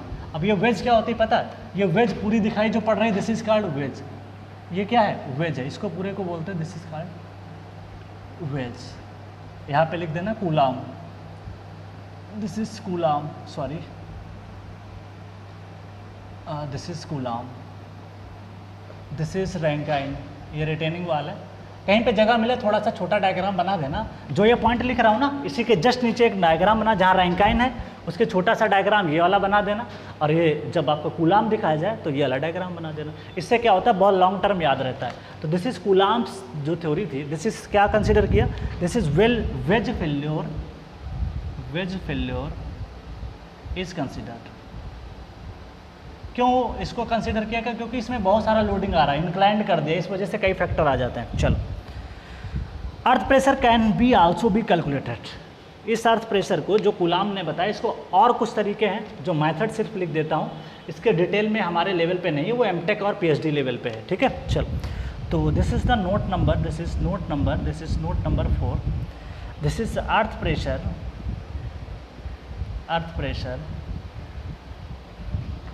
can also be calculated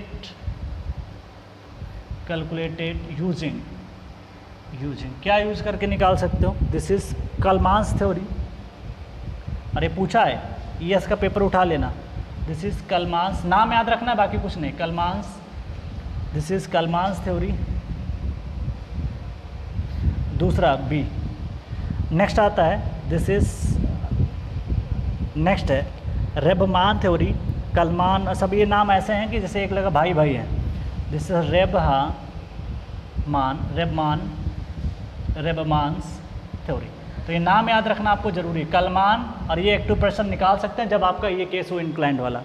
और थर्ड आता है तीसरा, this is PON Poncelet, this is Poncelet. इन्होंने थ्योरी दी थी यूजिंग, दिस इज थ्योरी। इन्होंने ग्राफिकल सोल्यूशन दिए इस थ्योरी के। तो ये जो साइंटिस्ट हैं, दिस इज पॉन्सलेट ने क्या किया, आपका इस सोल्यूशन जो दिया इस एक्टिव अर्थ प्रेशर का इस डायग्राम के लिए, जब आपका इंक्लाइंड बैकफिल हो, वाल आपकी इंक्लाइंड हो, उस केस में इन्होंने जो थ्योरी दी, इन्होंने which are graphical in nature, which are, exam में ऐसे पूछेगा ये कैसा नेचर है, तो graphical nature, which are graphical in nature. और ये हमारे लेवल पे है ही नहीं एक्चुअली में। बीटेक लेवल हो या डिप्लोमा लेवल पे कुछ बात ही नहीं करता, बस साइंटिस्ट के नाम पता हो तो ये याद करना आसान है। दोनों देखो में मैन करके आ रहा है तो कलमान याद ही हो जाएगा, ठीक है। और बाकी ये तो आपको पॉन्सलेट याद रखना है, दिस इज ग्राफिकल सोल्यूशन, ठीक है।